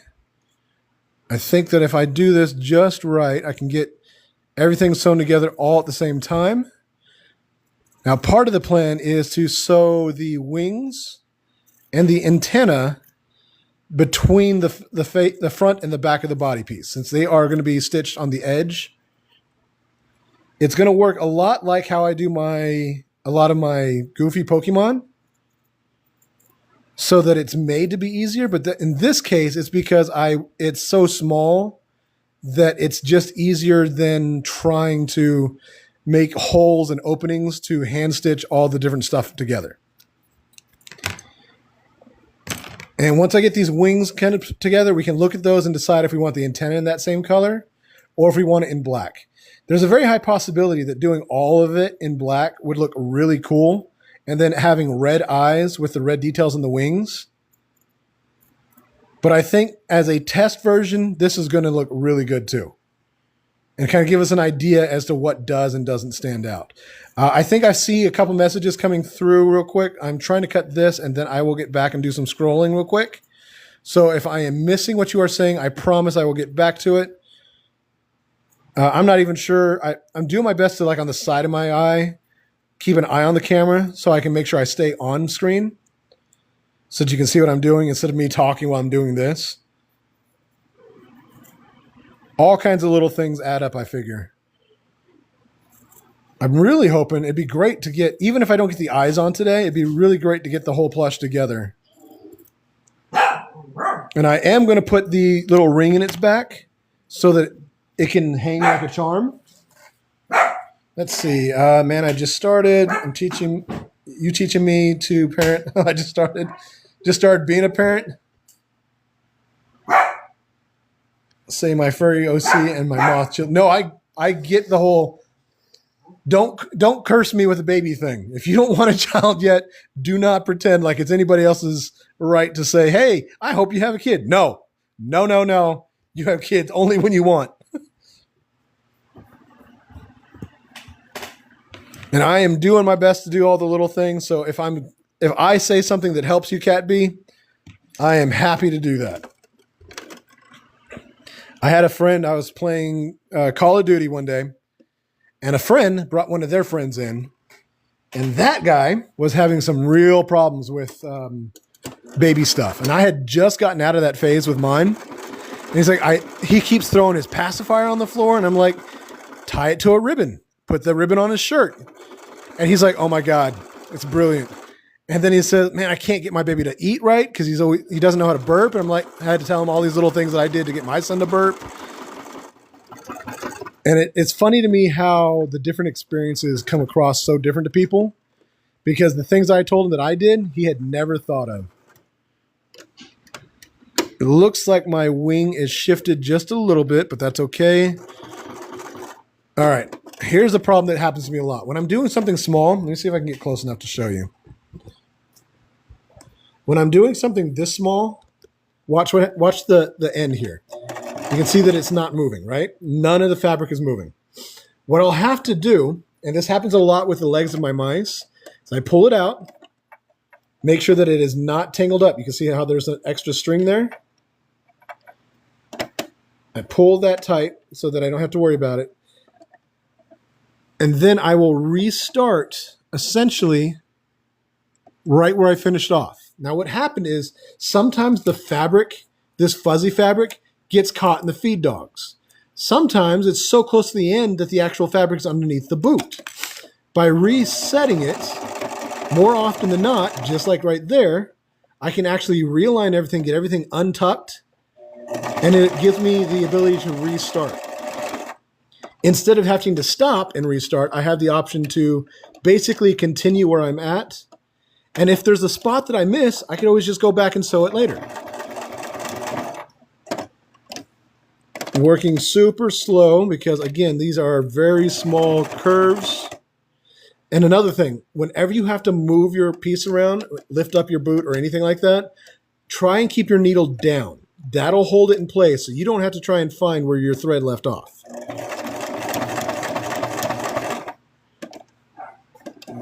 Now, if I wind up making several of these, I do get better and faster, and I figure out little details that kind of help me. But since this is a first time trying, this is pretty close to what I do with the wings anyways. But it's still a totally different shape, so there's a lot of little details. Now, I'm going to leave this in here. I don't know parenting at all. I'm learning with my little cousins. Yeah, honestly, that's how I did a lot of my learning. My cousins, my sisters. Not so much with my sisters. I did bad when it came to my bigger sister. We had a lot of problems, and I made a lot of mistakes because I had a lot of anger that I didn't understand. It wasn't that I had a lot of anger, it's that I didn't quite process emotions the right way. And I still don't, but now as an adult, I'm aware of it so I can adjust. But I do feel bad. I've apologized to her before. I was kind of a super shitty brother. But with my cousins, it was always different because I didn't have to worry about them all the time. And they felt like totally different people that I could like. So I grew up with a lot of cousins, playing a lot, being the guy that was in charge. Of course, this is also during a time when kids were left to play outside until the streetlights came on. And we cooked at home and all kinds of stuff that they would consider crazy now.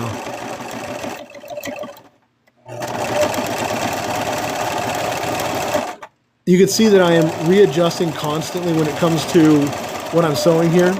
The bigger your piece, the more allowance you have, and that it would be in between where your needle goes in and the outside.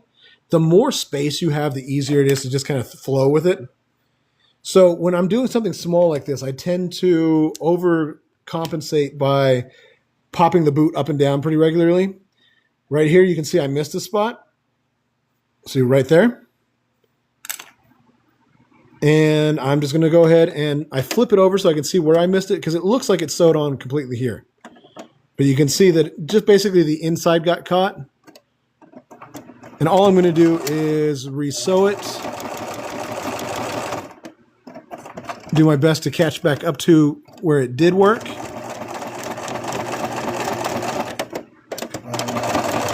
I'm not even sure I got it there, but we're going to find out in just a moment. So it looks like this one came through pretty well. Cut that loose.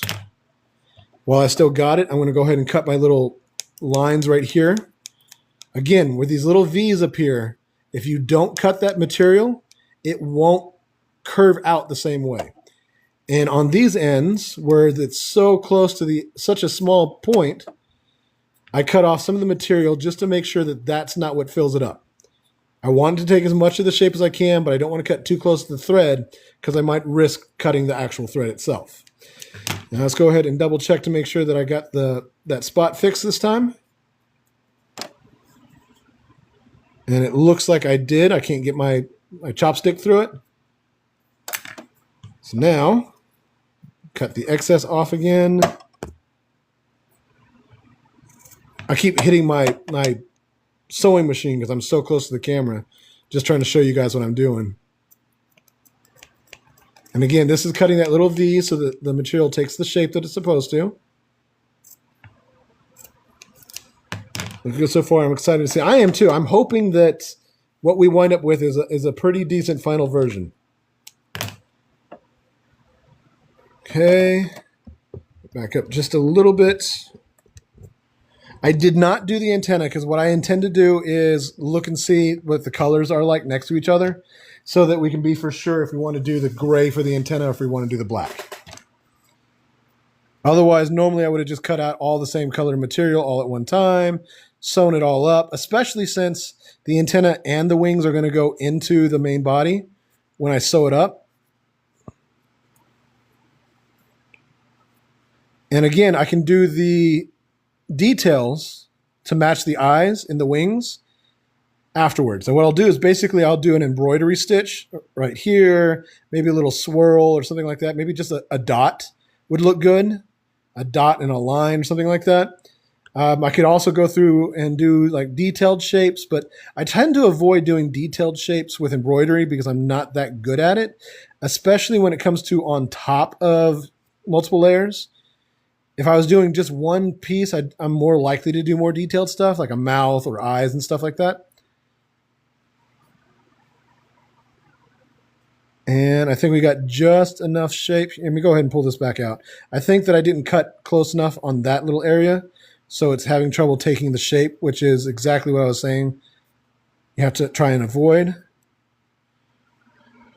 Ow! Don't stab yourself. It's a good thing this doesn't have a point to it. Oh, come on. Go back inside. I know you want to. I know you fit. There we go. Okay, so yeah, basically what happened was I just have to cut that. It doesn't have as much of a curve in there as the other one probably does anyways. But that excess material kept it from taking the shape that I wanted. So that should fix a little bit of it, add a little bit more curve in there. Yeah, a moon would be good. Yeah, just like a crescent moon. Yeah, I'll keep that in mind. I think that that's the idea that I like. I was afraid that if when I started kind of describing like having shapes and a spiral, I was like, nah, that looks a little bit too much like a butterfly. And then I remembered seeing a dot on one, but having like a crescent moon shape, and I can have it like outside, so the body would be like the full moon portion of it. I think that'll be like really cute. And you can see there is a slight difference between the curve here and the curve here, but I think that they're close enough where they will still look like they match. And I'm starting to think there's a possibility that instead of sewing these into the edge, I should probably add them onto the back.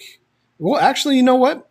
Because of the arch on his back, if I put that right there inside the edge, I think it'll actually might wind up looking okay. The downside is that it's so big that I don't know if I can get it all stuffed in there. That might stop me from doing it. I think I'm going to have to hand stitch this on and then put the antenna into the top because it's so small that all this, like, I won't be able to cram it in to the inside while still having just that little bit exposed as I sew it. I will try, but I have a feeling I'm going to have to hand stitch it. Can make a small dot with it. Yeah, I can. What I can do is like add a crescent and then like a dot so that it's not like literally a crescent, but it has that shape and desire. What do we think? Do we like for the antenna? Do we want the gray or the black for the antenna? And I know this is a different black, but I think it's close enough. Black for the antenna, so we'll have a black body and black antenna and black legs. I think that would look really good. I just want to make sure that that's what you're thinking as well. Yes, okay. I think that sounds good. And that's why I didn't cut the antenna out first, because I really thought there was a chance that it would wind up looking better all one color. That'll make the wings stand out, and that'll make the eyes really stand out. All right, let's get these out of here. And antenna, there's the antenna. And here's my body parts. All right. Try and be as efficient with the space as I can.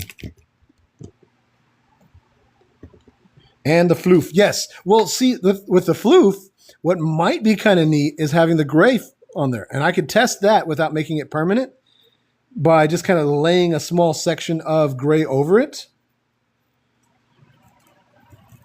So that'll be one of those. I'm already planning on hand stitching that on.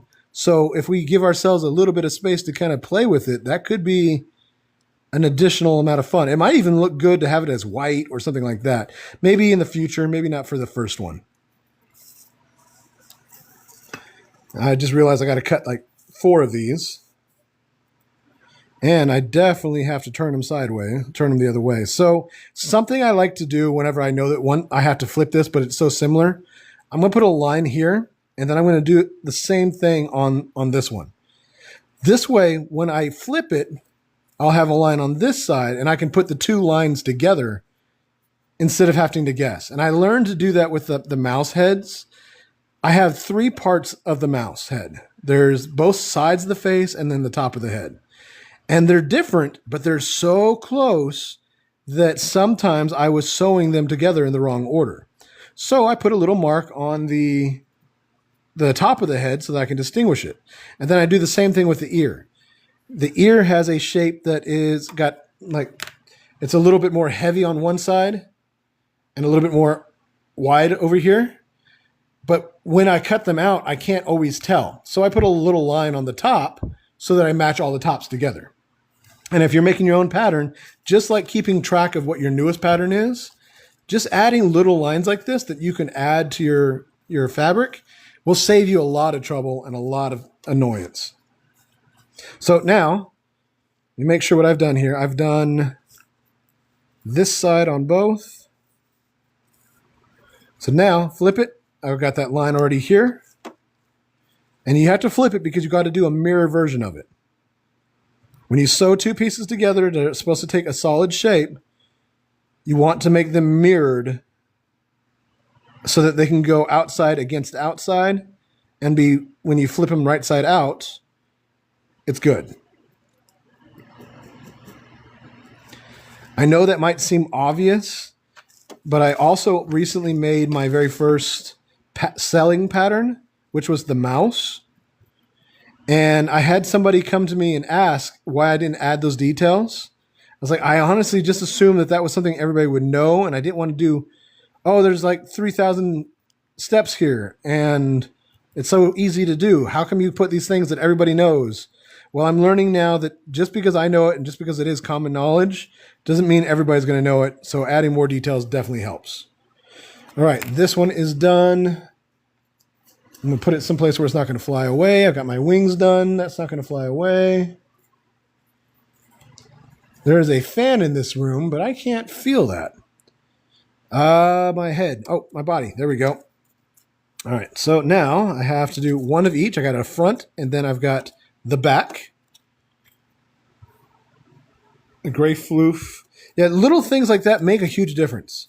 Another thing, my fabric goes this way. I want the body so that you can, when you pet it, it'll go up across the face. So I want to make sure this goes that in accordance.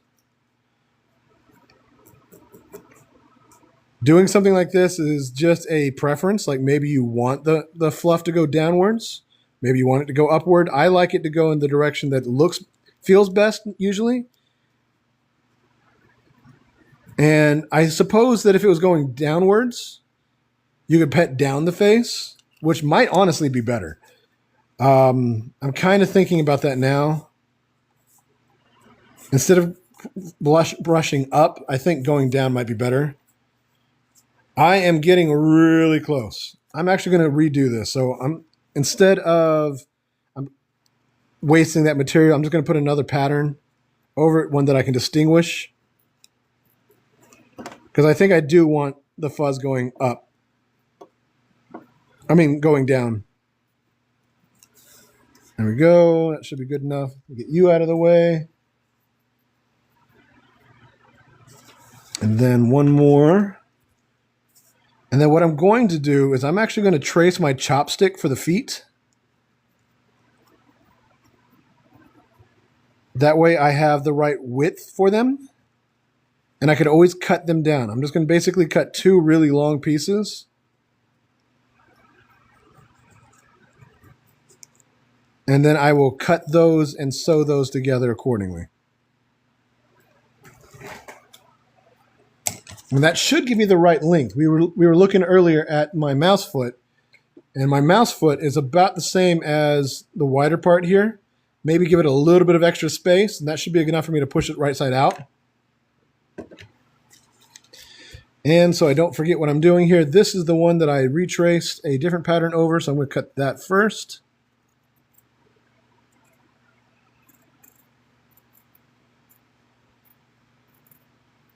I have done that thing where I put one pattern over another because I made a mistake before, only to get lost and not be able to tell which one is which. So I do my best to not make the same mistakes over and over again, even if it takes me a little while to figure out what's wrong. I try to fix it as fast as I can. And I'm hoping that I did there. I'm going to back up just a little bit.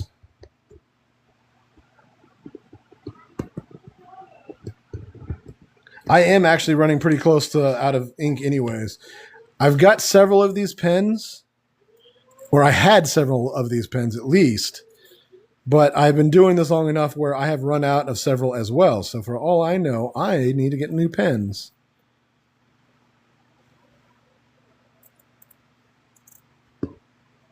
All right, now I've got to find my antenna.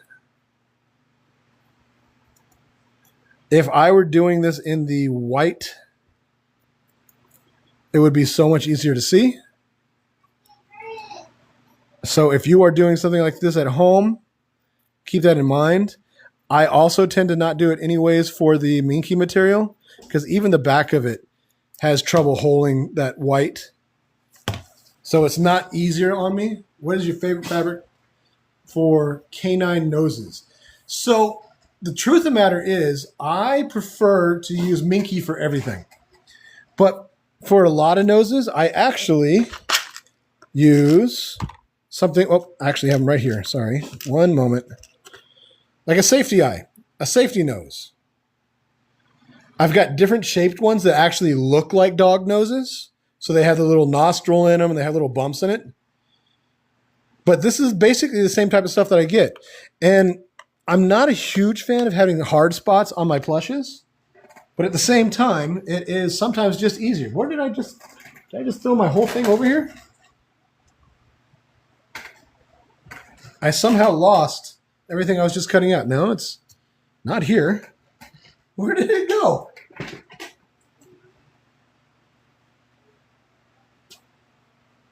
Oh, it fell on the floor. There it is. Okay, there we go. Now, oh no. Okay, yeah, there we go.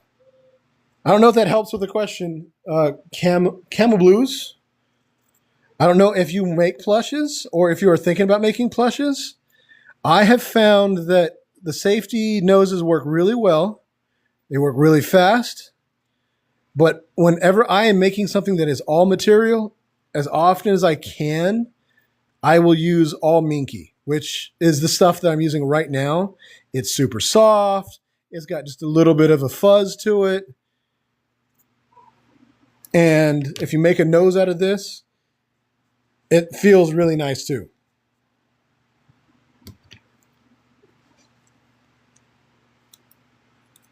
There is a very high possibility I am about to run out of time. I'm actually doing better on battery than I thought I would be doing. Usually my battery is a lot lower. That's my biggest problem with doing long lives is that eventually my battery says, nope, I'm done and checks out. Right now it's at 19%. So maybe I've got 20 minutes. I am trying to get all these antennae cut out. My hope is to get them all sewn up. And then we can see what everything will look like together. I think I have essentially decided that I'm going to do the wings hand stitched on. That'll save some of the trouble right now, but I should be able to tell when I put the antenna on if I need to do that in the future.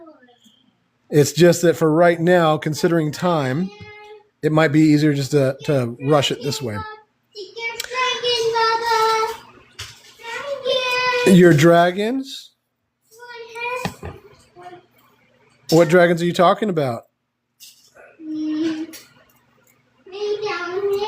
You found that one? Oh, you're trying to get some more dragons from the house, huh? Yes, sir. You're going to tell me? Yes, sir. Your dragon is hatching. Yeah. Water dragon. Like the water dragon, the thunder dragon. Who's name dragon? The thunder dragon. I don't know. Did they name the thunder dragon yet? Not the thunder dragon. The lightning dragon. The lightning dragon is what? Laylo. Laylo the lightning dragon from the Dragon Master series. No, name dragon. If you are curious, Camu Blues, and you need some help with some ideas for that, feel free to message me. I can work out a basic plan and kind of sketch out some stuff to help you figure out how you would want to do the fabric noses. And if you decide that you need some help with figuring out the safety noses, which are pretty self-explanatory, I don't think you're going to need help. I just want to make sure you know that if you do, just send me a message anytime and I will happily do my best to help you. I am almost done with this last antenna. I know it's not going to take the exact shape that we had drawn, but it should come pretty close to this shape, which I think will work for the time being. Again, this is the very first one, so we can use this as a reference and have a whole lot of different things that we can do for it later. No, I don't want to use AI summary. Jeez, pushy, aren't they? All right, now I just have to lay these out. I think I forgot to mark when I flipped it. But that should mean that at least 2 of these are marked. So these 2 are marked. They're going to go that way, which means the other 2 will be this way. And what I did was I put a little mark on the inside of one of the sides so that I would know which ones were the same. And if I had done it right, I would have marked that side so that I could put the marks together. So let's go ahead and let's see. I think I'm going to try and do this first. This should be the butt, the stomach, I guess, actually. I've changed my stitch back, so it's back to a tighter stitch. I will back stitch a little bit, and let's see if I can get this going. I'm going to have to pull the thread. Oops. I'm going to have to pull the thread to use that as a handle because I don't have enough space here. Yes. See, just enough to kind of get it going. It looks like it's not working for me. So I'm going to have to do just a couple different things just to get started. There we go. Now, what I'll do from now on, since I know I'm working so small, is I'm going to keep the previous part sewn on right here so that I can use that as a handle to pull the next part through so that, for example, the stem of or the base of the antenna doesn't get stuck up in the feed dogs too. I really have a feeling that this is going to be too small, too tight. I know it worked with the cotton material, but it really seems like it's somehow different here. And you can see I used this, I just pulled on that gently, just enough to get it to move, to kind of guide the fabric through. Now again, I'm going to be going super slow with a lot of this. I have to do basically just a couple stitches at a time, make sure that my needle's pointed down before I move it, lift the boot, repeat, repeat, repeat, repeat.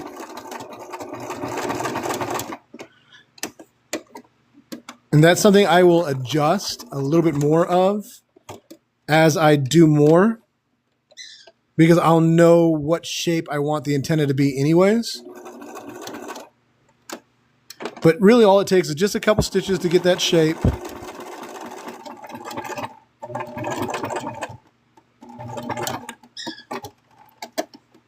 And if in the end I wind up having to restitch all that because I missed a whole bunch, like perhaps one whole side is getting stuck up underneath the feed dogs, that'll be okay. It's an easy fix.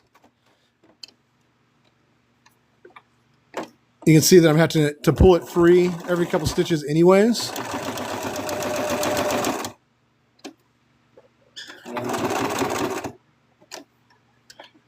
I've imagined this being that part that I should probably have like a movie on or something like that.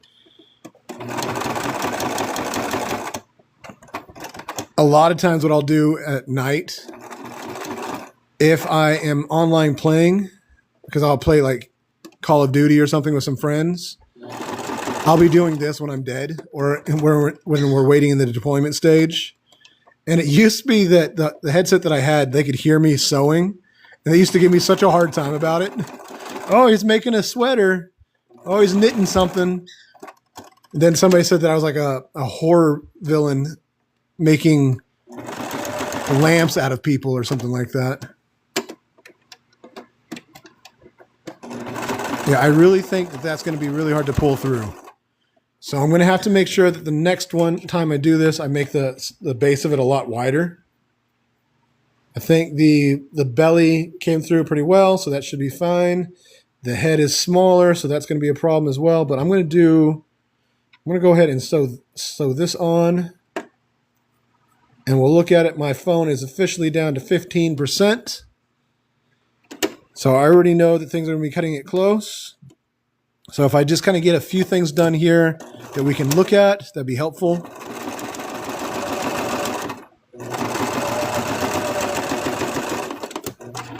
And besides, if it turns out the antenna is not big enough that I can get through, I'm going to have to re-sew the whole thing anyways.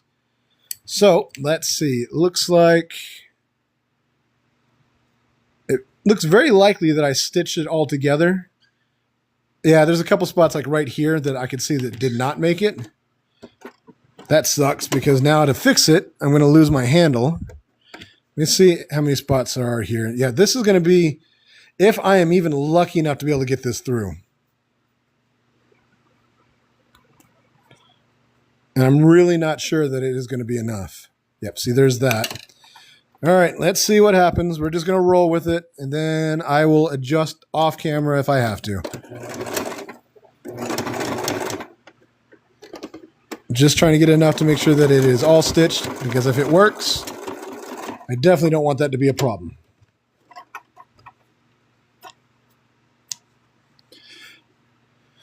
All right, it looks like it is all stitched in place now. Let's cut these little wedges out at the V. Because even if I do get it all the way out, I'm definitely not going to be able to get it back in and then all the way out again. So, do it all now so I don't have to worry. Another thing that's worth noting is with the amount of time that I've been working on this pretty much the entire time. If you're starting to make plushes, yeah, you could probably finish some plushes really quickly. But when you're making something brand new, trying to figure it all out, you're probably going to find that a lot of this stuff takes a lot more time than you might have expected. That's not really an issue unless you're one of those people that gets discouraged because something doesn't work fast or right the first time. And I'm just telling you right now, don't let yourself get discouraged. If you're enjoying making something, at the very least, finish a few. That's going to be really tight. I will be really lucky if that makes it through. But now you know that even someone who's been doing this for a while will take some time trying to figure it out. From all the times I fail to all the little mistakes I make while sewing that have nothing to do with the pattern failing, there's all kinds of stuff that can happen.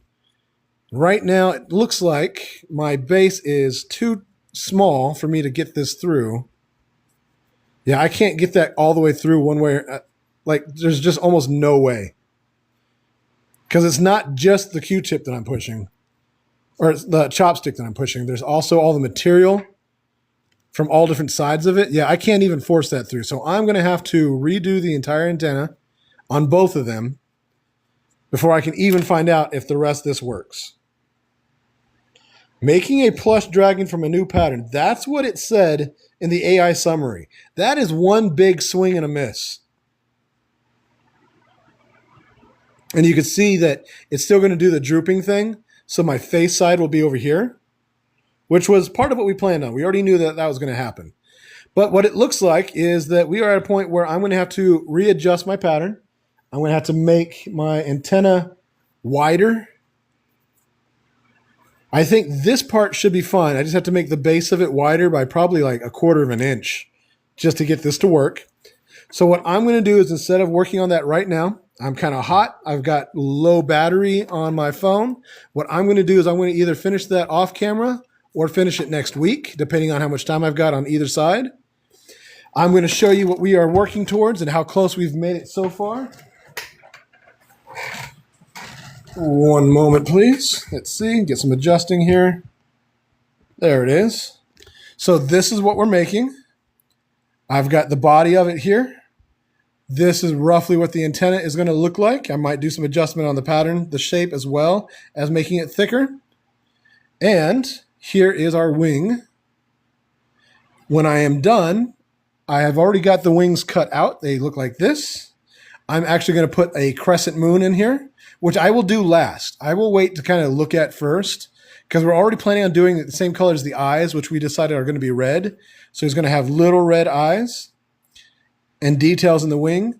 And then I will just kind of do a few different things later, see what we land on, and maybe we'll make a custom version of it. But if not, next week is either going to be finishing this guy up, or I am going to work on a spooky headless mouse so that we can detach the head and maybe attach other things like a jack-o'-lantern. And I think that'll be a lot of fun to do too. Hopefully you guys enjoyed yourself. Do feel free to message me if you have any questions, any requests. If you'd like to order something that I've made, or if you see something that I've drawn up that you're interested in, let me know. I am super happy to do a lot of different things. This is my intention as for the rest of my life, to be doing art in different forms. So I am here for it. I really thank you guys for giving me your time. I really hope you had some fun. Hope you learned a couple things. Kenny, I was talking to you on messages not too long ago. I'm glad you made it in. I hope you got to see some of it. And if not, I hope you get to see you next time. Cat B, Seal, I know you're gone. Tinata, Shadow, I hope you guys have a great night. I will probably be on again tomorrow and or Friday, just kind of randomly. I'm not sure what time, and I'll be working on something then. I hope to see you around. You guys have a great one. Thank you again so much, everybody.